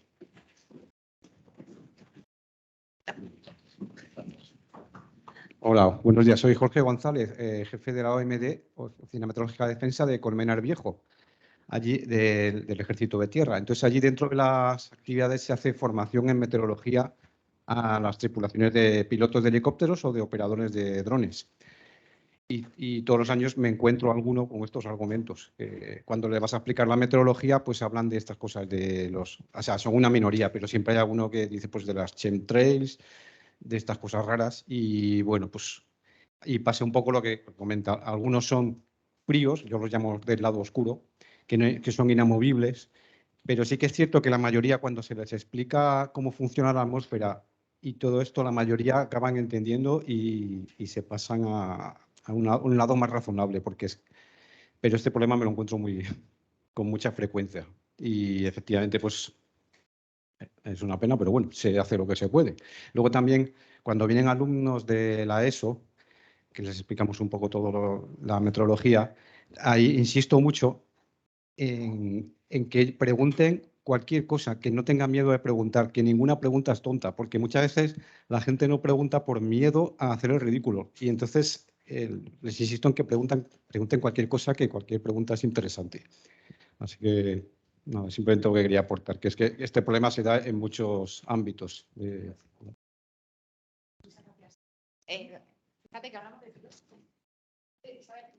Me parecía muy interesante porque además si hay identificados algunos lugares donde ya tenemos este grupo de personas con esta creencia inamovible, lo importante es que el resto de personas cuando vayan a llegar a ese grupo, si son de estas personas templadas, me ha encantado esta forma que has tenido de describirla, si son personas templadas para que no pasen a ese lado, sino que se mantengan en el lado de, oye, no, esto que estás diciendo es una barbaridad. Bueno, pues muchas gracias a los tres por lo que habéis comentado. En el tema de la desinformación, bueno, pues claro, nos toca de lleno, ¿no? En AEMET. Es un tema complicado. Yo también, como tú, Isabel, al principio decir, bueno, son cuatro personas que dicen estas historias, lo de las amenazas, ¿no? Por el tema de los chemtrails.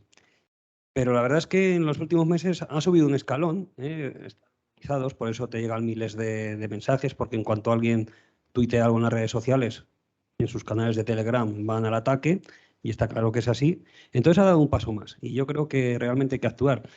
Y bueno, yo valoro mucho, por ejemplo, la actividad que hace nuestro compañero Benito Fuentes, tratando de desmentir los bulos con cálculos y demás, pero yo, cuando alguien me pregunta algo, y al libro de lo que decía Nino, de fomentar el espíritu crítico, yo simplemente con dos palabras les digo, cuando me hablan, pero ¿por qué estáis echando esos contaminantes? Yo pregunto, ¿para qué? O sea, ¿quién sale beneficiado con esto? ¿Quién gana con que haya una sequía de 4 meses en España? Y luego, por un lado, nos estáis diciendo que no acertamos a 3 días y nos dais el poder de poder acabar con una borrasca de 2.000 kilómetros de diámetro. O sea, que es contradictorio, ¿no? Yo creo que hay que fomentar ese espíritu crítico, pero incluso, vale, está bien dar datos científicos, pero un poco plantearse, ¿para qué? ¿Quién gana con eso? O sea, si no ganamos nadie, si estamos todos debajo de la estela, nos vamos a contaminar también. Entonces es que es absurdo directamente. Y luego hay otro tema que puede ser más preocupante y ahí pues no sé qué solución se puede aplicar. Igual vosotros habéis trabajado más el tema. Hablabais o comentaba Marta, ¿no? Las líneas de calentamiento, los warning stripes que están tan de moda. Claro, eso lo trasladamos a las escuelas y nos creemos que hay que hacerlo y concienciar al alumnado pues, de lo que está pasando. Pero es que hay personas que piensan que estamos adoctrinando, que estamos asustando, que esas rayas tan rojas son para meter miedo. Tú puedes decir, bueno, es que detrás de cada raya roja hay miles de muertos atribuibles al calor, incendios forestales que queman la superficie de una provincia española cada año, el agua del mar a 30 grados con los ecosistemas destruyéndose. Pero hay gente que piensa que estamos metiendo miedo con eso. Y entonces, ¿cómo creéis que se puede actuar ante eso? Hombre, a ver, a los niños cuando les enseñamos las barras de calentamiento no les decimos todo esto, obviamente. Simplemente les decimos que vean cómo ha ido subiendo la temperatura en los últimos años. Pero sí que creo que es complicado el que no se nos considere que estamos adoctrinando, sino enseñando meteorología. Y bueno, que yo creo que cuando los niños lleguen a casa y cuenten lo que han visto o el panfleto que les hemos dado o lo que vean, pues bueno, que saquen sus propias conclusiones también sus padres. Lo que he dicho al principio, que nosotros en muchas visitas lo que les queremos hacer a los niños es darle el valor que pueden tener ellos en cambiar esto. Porque cuando un niño a un adulto le llama la atención por tirar un papel al suelo, por ejemplo, al adulto, vamos, es lo peor que le puede pasar. Que un niño le diga, recoge el papel que le acabas de tirar al suelo, ¿vale? Entonces, cuando un niño escuche ese tipo de conversaciones en casa, alguno de los que haya venido a visitarnos, igual le puede decir a su adulto, oye, ¿tú has visto este gráfico de calentamientos que me han enseñado a mí cuando fui a visitar a EMET? Y no lo hayan visto nunca. Entonces, un poco es intentar, a partir de los niños, crear esa semilla y ese camino para que sean ellos los que convenzan a sus mayores, muchas veces. En la línea que dice Marta, yo ya llevo un tiempo en que mi foco es la solución, no los problemas. Entonces, le cambiaría todo este discurso. O sea, no les metería las rayas rojas, habría que ponérselas, pero la clave es qué puedes hacer tú para mejorar esto, ¿no? Dime tu canción preferida. Pues es una canción de no sé quién, perfecto. ¿Por qué no te pones tu canción preferida y que tu ducha dure el tiempo de esa canción? Tú cierras al lavarte los dientes el grifo, en tu casa se separa, perdón, me estoy liando. Entonces, básicamente, ¿qué pequeñas acciones en nuestro metro cuadrado, en ese trocito de mundo que nos tocó vivir, podemos hacer? Porque no hay nada que funcione mejor que el aprendizaje por impregnación. O sea, funcionamos según vemos. Y si nuestra niña está separando y está dando la brasa con el vidrio, quizás las familias lo hacen. Y al final no es tanto meter miedo con esas rayas rojas y que se crea que adoctrinar, sino vamos a pensar en buenos hábitos de vida sostenibles para mejorar nuestro barrio, nuestra casa. De hecho, allá está una guía, creo que es de la ONU, que se llama la Guía de los Vagos para Cambiar el Mundo, donde el primer nivel de acción es cambiar el mundo desde tu sofá. Desde tu sofá. O sea, comparte cosas en redes sociales, sigue a gente referente, apaga el interruptor del cargador de móvil, desconecta no sé qué, apaga la tele si no la estás viendo. O sea, vamos a centrarnos en la solución, en las acciones. Igual que cuando hablamos de que mala es la educación, el informe PISA y tal, digo, vale, pero ¿qué vamos a hacer para tener una mejor educación? Vamos a centrarnos en la solución, porque podemos elegir ser parte del problema o ser parte de la solución. Y yo entre esos dos mundos, entre los fríos y los calientes, yo lo tengo claro. Pues yo voy a mezclar un poquito las dos cosas que se han comentado por aquí. En primer lugar, yo cuando voy a diferentes encuentros que no son del ámbito científico, yo apenas hablo de datos. Hay un momento en el que sí, tengo que mostrar algunos datos, algunas gráficas, pero hay un momento en el que digo, madre mía, menuda chapos estoy contando, tal. Así también relajo un poco el ambiente, aprovecho para beber un poco de agua, entonces les empiezo a hablar de cómo hay mosquitos que están llegando a otras partes del planeta donde no veríamos de no ser en parte por el cambio climático, y les empiezo a poner cosas que pueden ver desde casa. Entonces, eso es como, ostras, vale, esto sí. Y luego cuando termina la charla, muchas veces la gente se acerca y dice, oye, que es que yo esto que has comentado no lo sabía y me acabas de dejar con un miedo en el cuerpo, pero no, claro, para que el miedo no nos paralice, tenemos que saber hacia dónde correr y tenemos que mostrar esas soluciones que muestras tú. Claro, a ver, con pequeñas acciones sí podemos cambiar el mundo, pero es que además no tenemos una capacidad tan pequeña como la que creemos. Pensamos que nuestro ámbito es muy pequeño y no. A veces tenemos un rango de acción muy, muy, muy importante. Y sobre todo con una cosa que ya ha salido en esta mesa, que es enseñar no solamente a los estudiantes, sino a la sociedad en general, a que se puede ser participativo en la sociedad y que eso cambia muchas cosas. Cómo cambiar algunas cuestiones que no están en nuestra mano. Por ejemplo, si no hay un autobús que me lleve a mí hasta aquí, y podría ser perfectamente porque es razonable por distancia o lo que sea, saber a quién tengo que acudir o cómo lo tengo que hacer para pedir a quien corresponda que por favor pongan una línea de autobús que a lo mejor conecte los barrios periféricos, se me ocurre, ¿no? Entonces, todo esto como que al final termina cerrando este círculo. Necesitamos acciones muy importantes para luchar contra el cambio climático, para concienciar, y necesitamos hacerlo desde todos los sectores, como veis, sobre todo enseñando a participar y cómo impulsar cambios mucho mayores desde nuestra pequeña parcela, que no es tan pequeña en realidad. Yo quiero añadir una cosa, pero creo que es súper importante buscar soluciones pequeñas. Yo creo que tenemos más de 1 metro cuadrado de capacidad de actuación, pero creo que es muy importante que la gente se crea que hay un problema para que intente buscar soluciones en su ámbito pequeño. Si la gente no se cree que hay este problema, no va a buscar ningún tipo de solución. Entonces creo que todo lo que estamos haciendo es muy importante para que se lo crean y que poquito a poco pues vayamos buscando alguna solución y tomando medidas. Enrique, presidente de Cometa.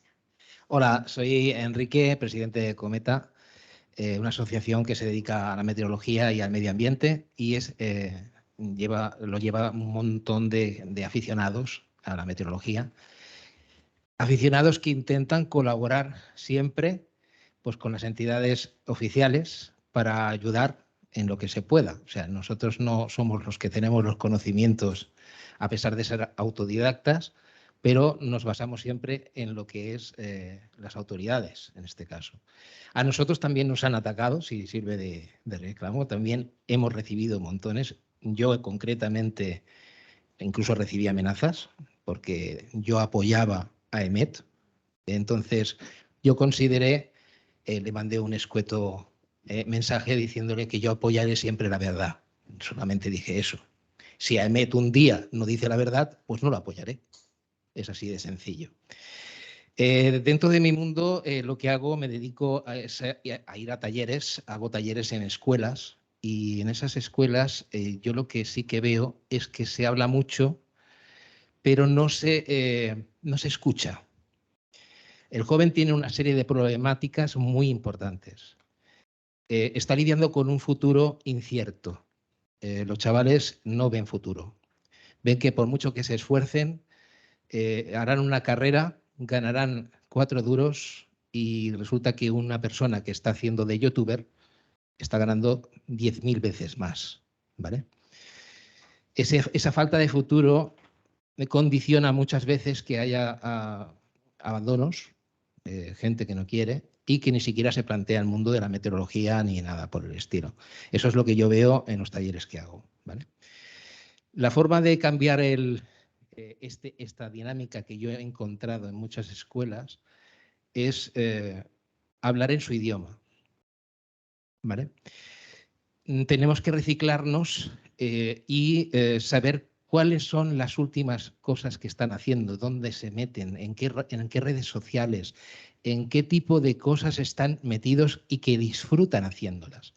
Un ejemplo, los videojuegos. Los videojuegos es un mundo que mucha gente lo desprecia porque creen que es solamente pegar tiros, pero hay un mundo fantástico dentro de los videojuegos. Para mí es el octavo arte, en el cual incluso hay enciclopedias metidas dentro de los videojuegos. Se utiliza incluso para personas con Alzheimer. Mi hijo mayor, por ejemplo, hace videojuegos para personas con discapacidad. Quiero decir, la realidad virtual, la inteligencia artificial, todos estos lenguajes que están saliendo tan rápido como dice en el vídeo, todo esto yo creo que deberíamos utilizarlo en nuestro favor, no en nuestra contra. Si queremos, yo siempre pongo un ejemplo y es que los jóvenes y nosotros, los que tenemos ya una edad como yo, parece que vamos en líneas paralelas. Yo lo que hago es establecer puentes. Es decir, no podré yo estar en su nivel porque ellos están en otra época, pero sí que establezco puentes porque ellos notan como si fuera un radar. Esto lo decía Ramoncín, el cantante. Los chavales tienen un radar que enseguida ven si una persona tiene pasión por lo que hace o no la tiene. Y ese puente de unión es simplemente hablar su idioma, ¿vale? Yo muchas veces en los talleres introduzco a youtubers, introduzco a personas, creo que aquí en la sala también hay otra persona que lo introduce, y es porque hay que hablar su idioma. Si no, vamos en paralelo y hay que buscar puentes de unión con ellos. Si conseguimos eso, en mi caso tengo la gran suerte en los 15 años que llevo haciendo talleres, encontrarme a alumnos que he tenido hace 10 años y que me digan, me dedico a esta profesión gracias a 1 hora y media de tu taller.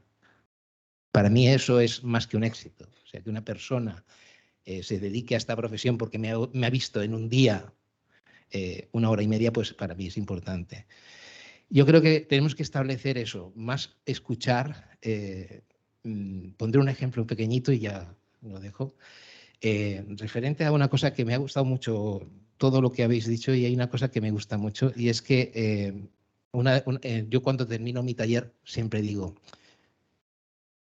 ¿os ha gustado o no os ha gustado? ¿Veis algo que se pueda mejorar? Y una vez en uno de los talleres un chaval de primero de ESO me dijo, a mí no me ha gustado. Y me encantó. ¿Y por qué no te ha gustado?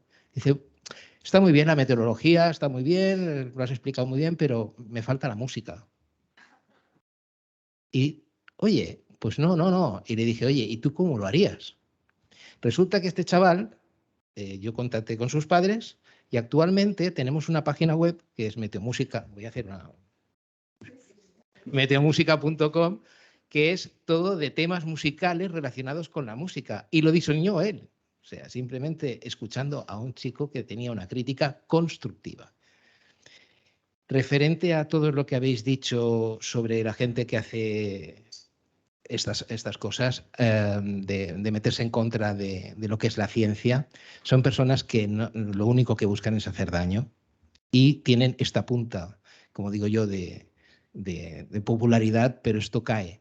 La verdad siempre continúa, permanece. Entonces AEMET siempre permanecerá, no tiene problemas en ese aspecto. Yo pienso así, ¿eh? Esa es la idea. Gracias, muy interesante lo que has contado. Lo que pasa es que es un trabajo diario, claro. Esto es pico y pala. No sé ¿qué os ha parecido el preguntarle a los chavales? La verdad es que hay un momento maravilloso cuando tú le preguntas a tus hijos, a los que tienes al lado, y te pegan un vuelco de ese tipo y se te queda la cabeza loca y dices, ostras, bueno, pues esto hay que darle una pensada porque pueden que tengan mucha razón. Es maravilloso, aprendemos mucho de ellos. La verdad es que sí. Dime, No, a mí me ha parecido muy interesante lo que ha comentado de tender puentes, que hila un poco con lo que se ha comentado aquí antes, de que al final tenemos que diversificar el mensaje y encontrarnos estos mensajes en lugares donde a priori no los podríamos encontrar, como por ejemplo, he puesto el caso de deportes, pero podríamos ver muchísimos otros. Con la música, por ejemplo, yo pongo un ejemplo con Clara Schumann, con una pieza que se llama Amstrande, que habla es una reflexión que hace ella, y mientras se está escuchando el piano que hace intentando evocar las olas en la orilla. Entonces, utilizando eso, hablo de cómo ha subido el nivel del mar desde que Clara Schumann compuso esa obra y cómo estamos ahora. Entonces, utilizar todos los recursos que tenemos a mano y, por supuesto, el arte es una buenísima herramienta. Y los videojuegos, se me ha venido a la mente, hay una fantástica investigadora que se llama María Josep Picó. No recuerdo ahora en qué universidad está, así que si me está escuchando, lo siento. Pero ella hace investigación de cambio climático con videojuegos y tiene un proyecto sobre el tema. Y la primera vez que lo escuché me pareció súper interesante. Claro, ese es el mundo de los chavales, la verdad. Respecto a tu pregunta, 100%, está claro. O sea, si nos dedicamos a trabajar con un grupo de personas, ¿cómo no vamos a tenerles en cuenta? Y eso es muchas veces lo que pasa, ¿no? Se llama, quizás, imagino conocen el término, pero se llama adultocentrismo, ¿no? O sea, yo llego a mi clase, tengo 25 personas y como yo soy el adulto, es que hoy en día no hay cultura general, es que no se interesan por nada. Y con nuestra visión de adulto vamos a soltarles la chapa, como tú decías antes, ¿no? No sirve. El alumnado hoy en día puedes hacer 20.000 cosas, puedes hacer aprendizaje de servicio, puedes hacer algún proyecto educativo que tenga un impacto positivo en la sociedad y también quizás para mitigar el cambio climático. Puedes hacer gamificación, aprendizaje por retos. Hay que meter metodologías activas donde el alumnado sea el centro del proceso de enseñanza-aprendizaje y esté motivado, que haga cosas, ¿no? No tanto saber cosas, sino hacer cosas con ese saber. Y cuando tengo profes un poquito más fríos, un poquito más haters, y me dicen, ya, pero es que bla, bla, bla, bla, yo siempre les digo, si tú te caes al mar, ¿qué prefieres? ¿Saber nadar o saber sobre natación? Entonces ahí ya se acaba un poco la discusión, ¿no?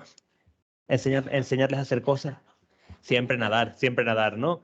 Pero claro, la educación realmente lo que hacemos casi siempre es enseñarle cosas sobre natación, todos los datos, el campeón olímpico de natación del año, aprenden todo de memoria, pónmelo en un examen, pero luego les tiramos al mar y no saben nadar. ¿Cuántas veces nos hemos aprendido las partes de la planta en educación primaria? Pistilo, estambre, hubo un compañero que hizo...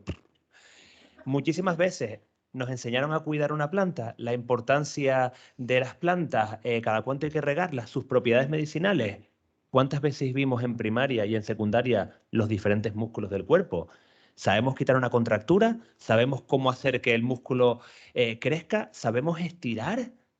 No, entonces, conocimiento vacío sin aplicación. Y a la pregunta, antes de meterme aquí con mi discurso educativo, la pregunta que hacía era, claro, que hay que escucharles, hay que hacer que hagan cosas, porque al final haciendo cosas es como aprenden y como se les va a pasar el tiempo rápido, porque tampoco nos olvidemos que esta gente está 6 horas todos los días, 5 días a la semana, 18 años de su vida o 15 años de su vida en el sistema educativo. Están aburridos. Ustedes están aquí 2 horas y quieren que esto sea dinámico, que sea interesante, que les aporte. Esa gente está 6 horas cada día. 6 horas cada día, en los momentos de su vida donde más energía tienen, donde están construyendo su cerebro, donde tienen que moverse, tienen que hablar. Y en filas, callados, página 7, ejercicio 15. Así no se consigue nada. Es la escuela del siglo XX.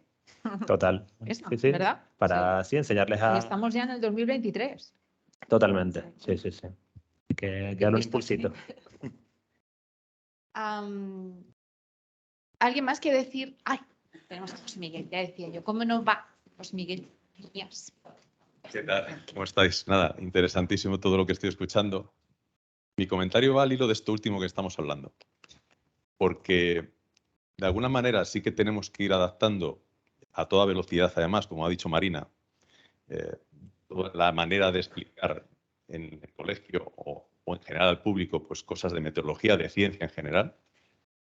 Pero se ha puesto el ejemplo de Finlandia como un ejemplo de educación ideal, ¿no? En el que realmente los profesores son la élite a nivel profesional y realmente dan lugar al final a un proceso, digamos, perfecto educativo, ¿no? en los chavales. Pero por otro lado, yo estoy escuchando últimamente que justamente en esos países nórdicos, que son ejemplo precisamente de eso, pues se está replanteando seriamente el modelo educativo digital. Es decir, la digitalización, que al final es de lo que estamos hablando. Redes sociales, todo lo que ha traído eso, la velocidad a la que está avanzando todo eso, la inteligencia artificial, se hablaba ahora. Yo creo que estamos en un punto en el que hay una nebulosa en un futuro, digamos que cercano, porque creo que en algún momento la cosa va a romper, no sé de qué manera, pero va a romper, porque está demostrándose que todo lo bueno que es esa tecnología, pues o no la sabemos aplicar o no funciona en la educación. Porque al final se demuestra, pues eso, con muchas estadísticas, que la comprensión lectora y muchas otras cosas, pues no van por donde deberían de ir.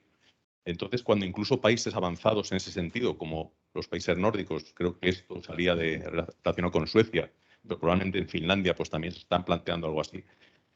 Incluso también habréis escuchado que en Estados Unidos, en ciertos colegios y universidades están intentando pues ir eliminando pues métodos de enseñanza más interactivos como los que se están usando ahora. Esto nos debe hacer replantear muchas cosas, porque yo creo que al final la divulgación y la comunicación de meteorología, por digamos ya centrarlo en lo que estamos hablando, es eficaz si se hace con rigor, con independencia de la manera en la que lo hagas o la plataforma que uses. Yo siempre he defendido la labor que en esta casa en los años 50 y 60 hicieron meteorólogos con muchísima o poquísima información y, sin embargo, sacaron adelante unos trabajos de divulgación maravillosos que no trascendieron a gran parte de la sociedad, quedaron muy internamente aquí. Voy a poner el ejemplo de Lorenzo García de Pedraza, que para mí es un referente. Y si tú lees ahora un texto de Pedraza, y si tú lo difundes por redes sociales o extractos de ese texto, va a tener éxito, porque es pura divulgación.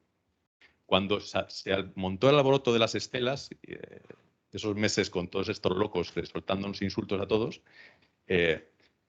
tiré de hemeroteca, de las cosas que tengo por ahí por casa, hay un articulito, creo que de un hijo de Pedraza, en un boletín del AME del año 60, que pone los puntos sobre las IES, sobre las famosas avionetas y todo esto, ¿no? Es decir, que parece que ahora tenemos que salir aquí en defensa de todo esto y cuando hay mucha gente que con mucha menos información hace años, pues hablaba de esto y con toda claridad. Es decir, al final yo creo que hay que seguir una línea. La línea que está haciendo ahora MED me parece correcta y tampoco tenemos que volvernos locos con entrar a la carrera de esta vorágine de redes sociales y tal, que hay que estar, ¿vale? Pero bueno, tampoco está muy claro el recorrido que va a tener, porque se están viendo ahora mismo, yo creo, los problemas que está generando todo esto, a todos los niveles. Uno de ellos, el educativo. Y bueno, lo dejo ahí. Gracias, José Miguel. Dime. Oye, a todos los que habéis participado en el proyecto este tan interesante de Medina, Mi pregunta es, ¿alguien se ha puesto en contacto con las editoriales que hacen los libros de texto? Con las editoriales en sí, no, lo que sí que hemos consultado son muchos libros de texto de diferentes editoriales. Y veréis que hay muchos libros de texto de primaria, ya no digo de bachillerato ni secundaria, sino de primaria, que tienen errores garrafales. De ahí surgió la idea de las unidades didácticas. De hecho, claro, esto no se ha publicado, pero la gente que estábamos haciéndolas hacíamos fotografías de cosas que veíamos. O sea, hemos llegado a leer, por ejemplo, que las nubes son gotas de vapor de agua. Gotas de vapor de agua, que ya era como el siguiente nivel a que haya confusión en ese tema, o que no se sepa que la veleta, la dirección que indica, si es desde dónde viene o hacia dónde va, la diferencia entre tiempo y clima. Los climas de España, también vimos muchos mapas climáticos de España con los climas que estaban mal puestos. De ahí surgió la necesidad de hacer estas guías didácticas que sirvan de apoyo a las escuelas, porque como he comentado, cada vez más la tendencia es que no haya solo un libro en las escuelas, sino que haya pues como una diversidad y que los niños desde pequeños hagan trabajos de investigación, y lo que pretendemos es con esta guía que tengan material sencillo, porque luego lo veréis, son temas, lo que he dicho antes, muy cortitos, y que para que les resulte fácil asimilar los contenidos y que a los profesores también les resulte interesante ver la guía, porque si poníamos mucha información en la guía, porque claro, son temas de 2 o 3 hojas por tema, pues al final ganábamos a lo mejor en rigurosidad y en ser como poner más cantidad de información, pero igual conseguíamos que se perdieran. De esta forma, tal y como está hecha, es muy fácil leértela. Y si eres un maestro y te llega, pues yo creo que va a ser un material que les va a resultar bastante interesante. Sí, porque desgraciadamente a veces los maestros no se cuestionan lo que ponen los libros, claro, sino que lo dan por hecho. Vamos, yo lo tengo porque a mí mi nieta vino y me dijo, oye, abuela, que tú siempre dices que las nubes son gotitas líquidas, y a mí me ha dicho la profesora que son gotitas de vapor. Y dice, pero es que además lo pone el libro. Claro. Claro, entonces... De ahí surgió la idea. No me extraña. Y bueno, y luego yo quiero comentar una cosa, que estas guías didácticas hoy ya van a estar en la página web de Medina, pero que aparte lo que estábamos comentando antes de que esto va dirigido a todo el público. Entonces también en Medina pues hemos tenido contacto pues con niños con discapacidades visuales que nos han preguntado qué es eso que sienten, qué es el viento, el olor de la lluvia y este tipo de cosas. Entonces en Medina hoy también está en la página web los primeros audiolibros. Hemos grabado audiocuentos en los cuales gente de aquí, de AEMET, cuenta en historias de 8 o 9 minutos lo que es el viento, lo que es el agua, todo esto, y la idea también es darle difusión a través de la ONCE y de organizaciones de gente con discapacidad visual, porque los niños de estas edades sí que se plantean eso que sienten, ¿no? Ellos tienen la sensibilidad más a flor de piel que nosotros. Entonces, pues bueno, hoy también en la página web lo podréis encontrar, que se ha incluido junto con la guía didáctica. Sí, como la famosa maleta del tiempo. Pues los audiolibros que hay ahora mismo, que creo que hay 4 o 5, pero bueno, van a haber más en breve, porque hay muchos, lo que he comentado, somos muchos compañeros, somos casi 100 que estamos se nos ocurre esta idea y enseguida salen voluntarios para hacer vídeos de experimentos, para los audiocuentos. O sea, es maravilloso gestionar un grupo así de personas. Y los libros que ahora están grabados son los de la maleta del tiempo.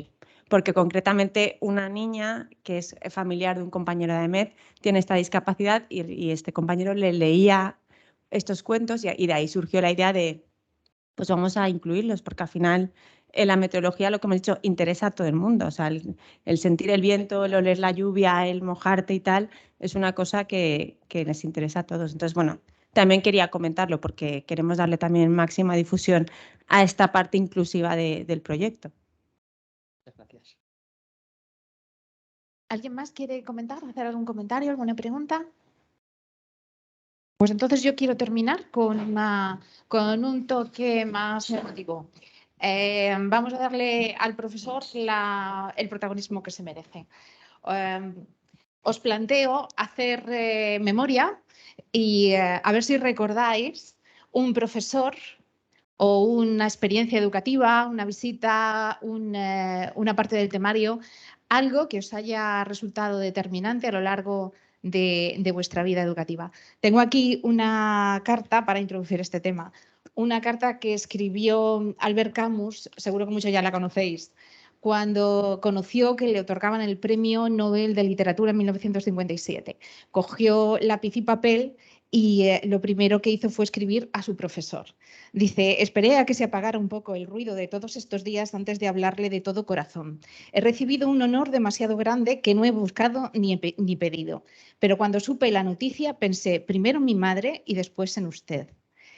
Sin usted, sin la mano afectuosa que tendió al niño pobre que era yo, sin su enseñanza no hubiese sucedido nada de esto. No es que le dé demasiada importancia a un honor de este tipo, pero ofrece por lo menos la oportunidad de decirle lo que usted ha sido y sigue siendo para mí y de corroborarle que sus esfuerzos, su trabajo y el corazón generoso que usted puso en ello continúan siempre vivos en uno de sus pequeños escolares. Un mes después le dieron el Premio Nobel de Literatura. No hace falta ser un premio Nobel para acordarse de un profesor. Seguramente todos tenemos en la memoria uno que fue referente, que fue determinante, para bien o para mal, ¿no?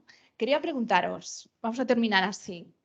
¿Cuál recordáis? ¿Tenéis un profesor de este tipo en la memoria o una experiencia educativa que decidiera dedicarse a la meteorología o a la enseñanza o a lo que fuera?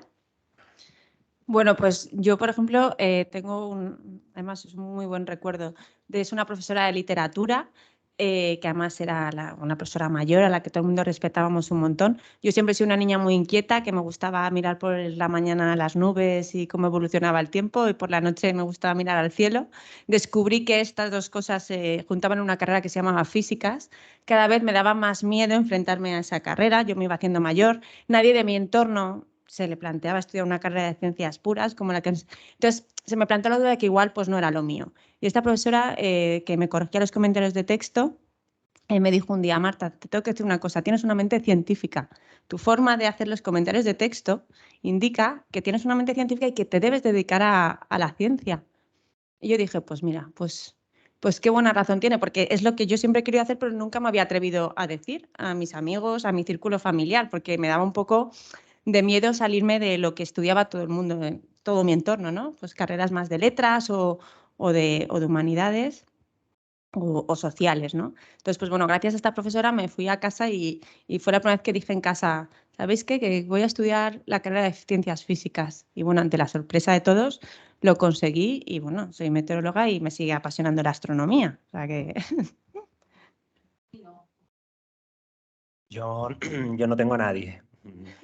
No, aunque suene un poco así, yo no tengo ningún referente educativo y quizás por eso me dedico a lo que me dedico, no por tener a alguien a quien recuerde, sino por carencia, ¿no? Mi obsesión es diseñar clases donde el alumnado quiera venir, quiera quedarse y sobre todo que quiera volver, ¿no? Meter la ilusión en el aula. Entonces, le voy a dar la vuelta a tu pregunta y lo que voy es a honrar o a recordar a una alumna muy querida, de la que aprendí muchísimo y sigo aprendiendo, ahora está en bachillerato, que me dijo lo más bonito que me han dicho nunca. Y un día me dijo, profe, tú cambias el todavía por el ya. Y yo, ¿qué? Sé que tú cambias el todavía por el ya. Y yo, ¿qué dices? Que tú cambias el todavía por el ya. No entendía nada. Digo, ¿puedes explicarme eso? Que tú cambias el todavía por el ya. Le digo, ¿ya qué te refieres? Dice que en la mayoría de clases miro el reloj y digo, todavía. Y contigo suena la sirena y pienso, ya. ¡Qué bonito! Entonces me parece precioso eso. Y yo animo a todos los profes y a todos los profesionales que cambiemos el todavía por el ya, ¿no? Hacer experiencias donde termine este foro y digamos, ya se pasaron 2 horas. Porque cuando el tiempo pasa rápido, es que como dijo Ken Robinson, estás en tu elemento. Jolín, qué bonito. Pues a mí me pasa un poco como a ti. Yo estaba pensando en referentes de profesores de primaria y secundaria, bachillerato, y sí que es verdad que me llevaba muy bien con todos y a todos les tenía en una gran estima, pero yo a quien recuerdo es un profesor de universidad. Yo durante mi época de instituto y de primaria era muy buena estudiante. Desde el punto de vista que entendemos como yo memorizaba muy bien, hacía muy bien los problemas matemáticos, yo sacaba muy buenas notas. Y yo creo que es muy fácil ser profesor con ese tipo de alumnado. ¿Qué ocurrió en la carrera? Madre mía, claro. Ahí encontré lo que era estudiar de verdad y fue cuando yo me pegué un choque de realidad importante.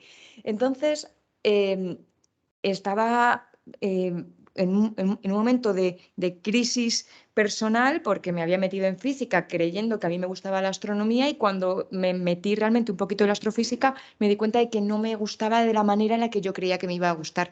Entonces tuve un profesor que se llama Lucas Pérez, de aquí de la Universidad Complutense de Madrid, de la Facultad de Físicas, que me dijo que ser buen estudiante no es solamente sacar buenas notas, ni mucho menos, que si él tuviese que elegir a una estudiante con quien poder compartir equipo y con quien construir equipo para trabajar y para investigar, seguramente yo estaría dentro de ese equipo, a pesar de que yo no tenía una media asombrosa, y era una media bastante discreta, podríamos decir, en torno al 6, entre el 5 y el 6.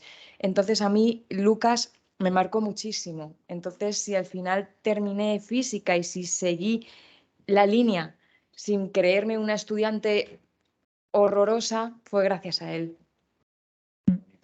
¿Alguien tiene alguna experiencia de este o una actividad de estas que se hacen extraescolares? Pues si tengo aquí a gente muy joven. ¿Por qué os habéis dedicado? O sea, ¿por qué habéis elegido a EMET para esta beca? ¿Por qué os habéis dedicado a esto? ¿Alguna experiencia con un profesor? Sí, la verdad, yo hice ambientales y a mí me gustaba todo, y ahí teníamos una asignatura de medio y clima que yo la hice en la UNED y me gustó mucho el profesor, porque además en la UNED, lo siento, profesores buenos es difícil porque la enseñanza es complicada, y el profesor era de aquí, de la EMET, de hecho. Sí, Carlos Santos se llamaba. Entonces disfruté mucho de él, disfruté mucho de esa asignatura, y fue lo que me hizo luego mirar aquí. Yo creo que por eso acabo aquí de alguna manera, y hice luego el máster de climatología y meteorología, claro.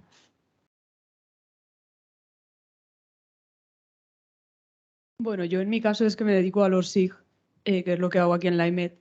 Entonces yo estudio un doble grado en Geografía y Ciencias Ambientales, y es verdad que hasta los últimos años de carrera, que no empecé a compartir más espacio con los geógrafos, no me di cuenta de que me gustaba realmente las cosas relacionadas con clima y con cómo representarlo en mapas y cosas parecidas, pero sí recuerdo que tuve un profesor muy bueno de Geografía Urbana que eliminó la parte de hacer exámenes y nos lo cambió por unos ejercicios que duraban 5 minutos y se hacían aleatoriamente en 5 clases que se elegían en cualquier momento del cuatrimestre.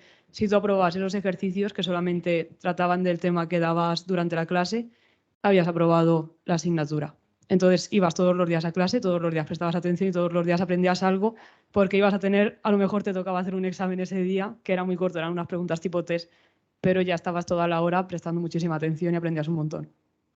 Qué innovador y qué eficaz, ¿no? El sistema, la verdad es que sí. Meteorólogos, ¿por qué, Carmen, por qué te dedicaste a la meteorología?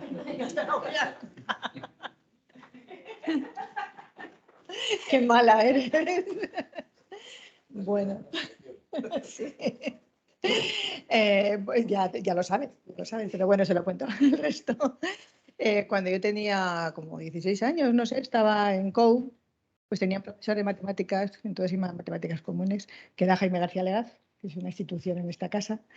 Y bueno, tuvo la feliz idea de traernos aquí de excursión, a ver, en este mismo salón de actos. Nos pusieron una película sobre el lanzamiento del globo meteorológico en Barajas, fuimos a ver la sala de predicción y bueno, ya me quedé enganchada con la meteorología y ya decidí que la mejor manera de estudiar física es con la idea de entrar en el instituto. Y luego ya en la carrera tuve también un profesor buenísimo que era Joaquín Catalá, y después tuve un curso de predoctorado, me parece que se llamaba, con Mariano Medina, y ya Mariano Medina me enamoró totalmente de la meteorología.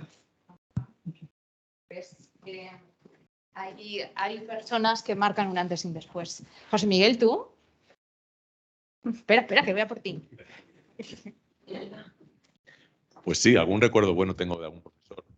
Por ejemplo, don Ricardo, mi profesor en BUP y en COU de física, me despertó bastante el interés por la ciencia. A mí también me gustaba mucho, igual que ha dicho Marta y otros, la astronomía, y me sigue gustando. Y de hecho empecé físicas un poco con idea de hacer astrofísica y me pasó algo parecido a lo que le ha pasado a Isabel, que a mitad de carrera ya empecé a mirar un poco más hacia abajo. Y la verdad es que sí, que además lo bonito también es el reencuentro con los profesores después de muchos años. Yo tengo relación con Ricardo, ya está jubilado y por la Costa del Sol anda, y la verdad es que es un gustazo, ¿no? Reencontrarnos alguna vez, que me cuente cosas y bueno, él también sigue un poco mi pista de las cosas que voy haciendo. Pero sí que es verdad que hay, a lo largo de tu vida académica, hay una serie de profesores que por distintas circunstancias, de alguna manera sí que pues, te encienden la bombilla, ¿no? Te haces así clic y bueno, pues de alguna manera te reconducen hacia lo que al final termina siendo, ¿no? ¿Y nuestro portavoz? Tengo yo curiosidad. Pues mira, yo cuando era pequeño quería ser periodista. Y también me dijeron que a lo mejor estaba bien que me dedicase a las ciencias. La meteorología me ha gustado siempre, pero estudié biología, o sea que tengo un batiburrillo ahí mental importante. Pero la meteorología me seguía gustando y bueno, pues profesionalmente empecé dedicándome al mundo de la industria alimentaria. Ahí en Navarra, donde vivía, pues era donde más trabajo había. Pero ahí seguía, ¿no? Siguiendo a los meteorólogos de referencia, como Arcimis, que era nuestro amigo Manuel Palomares, o Spisatus, que era nuestro amigo José Miguel Viñas.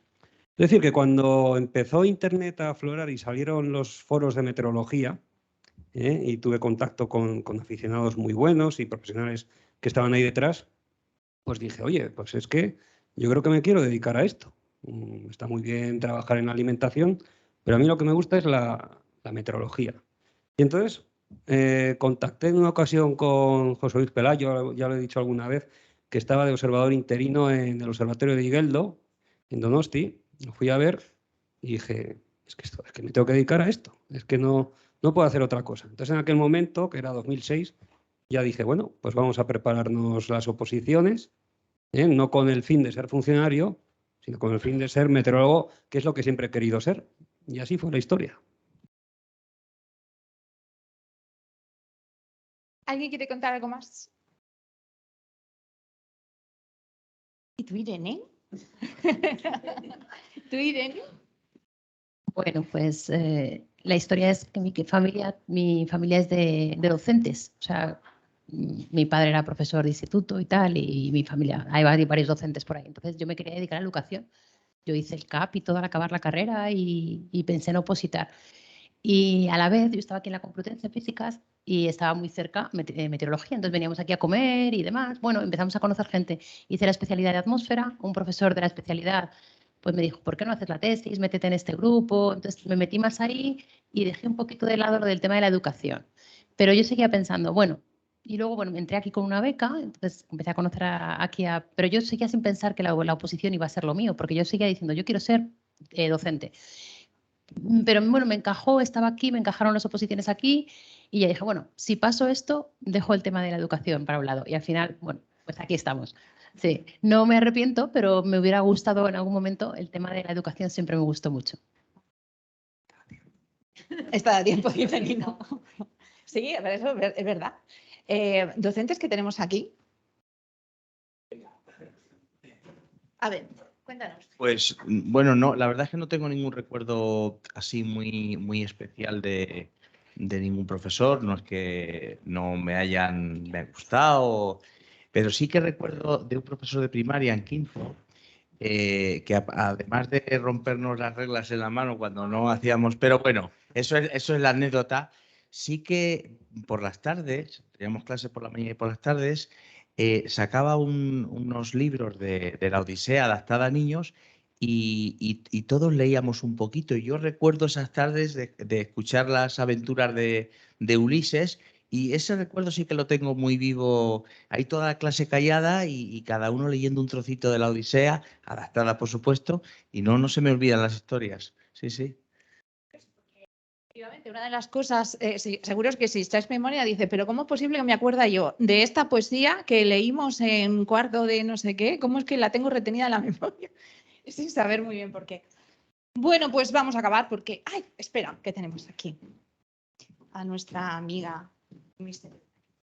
Vale, pues yo también tengo experiencia muy positiva de un colegio nacional aquí en Madrid, en el barrio de la Concepción, donde principalmente lo que fue un grupo de profesores que lo que trabajaban era justo el trabajar en equipo, en investigar, en llevarnos a la comunidad, donde con las familias plantamos árboles en lo que era la M30. Es decir, todas las actividades yo creo que a mí me llevaron una formación técnica, pero que sabía yo que quería dedicarme a la enseñanza. Y en línea con todo lo que se ha dicho, un poco a acciones, un currículo que fuera competencial, es decir, habilidades, contenidos, actitudes, que haga que los alumnos aprendan a estar en la vida.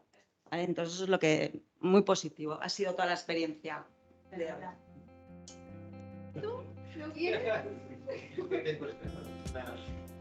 Bueno, pues tenemos que terminar. Ahora nos tomamos un café y seguimos hablando de estas cosas, estrechamos lazos. Quiero acabar con una llamada a la acción, que siempre está muy bien. Es evidente, entre todo lo que ha salido, que queda mucho por hacer y que esto es un trabajo diario. Y ya que he hablado de Albert Camus, pues termino con una de sus frases que dice: la verdadera generosidad con el porvenir consiste en dar todo al presente. Así que vamos a ello. Muchas gracias a todos por venir, gracias a vosotros y a toda la gente que ha estado conectada. Pues también espero que haya sido enriquecedor y que hayan fluido las ideas y que nos vayamos con una idea positiva de todo esto. Vamos a tomar el café. Gracias.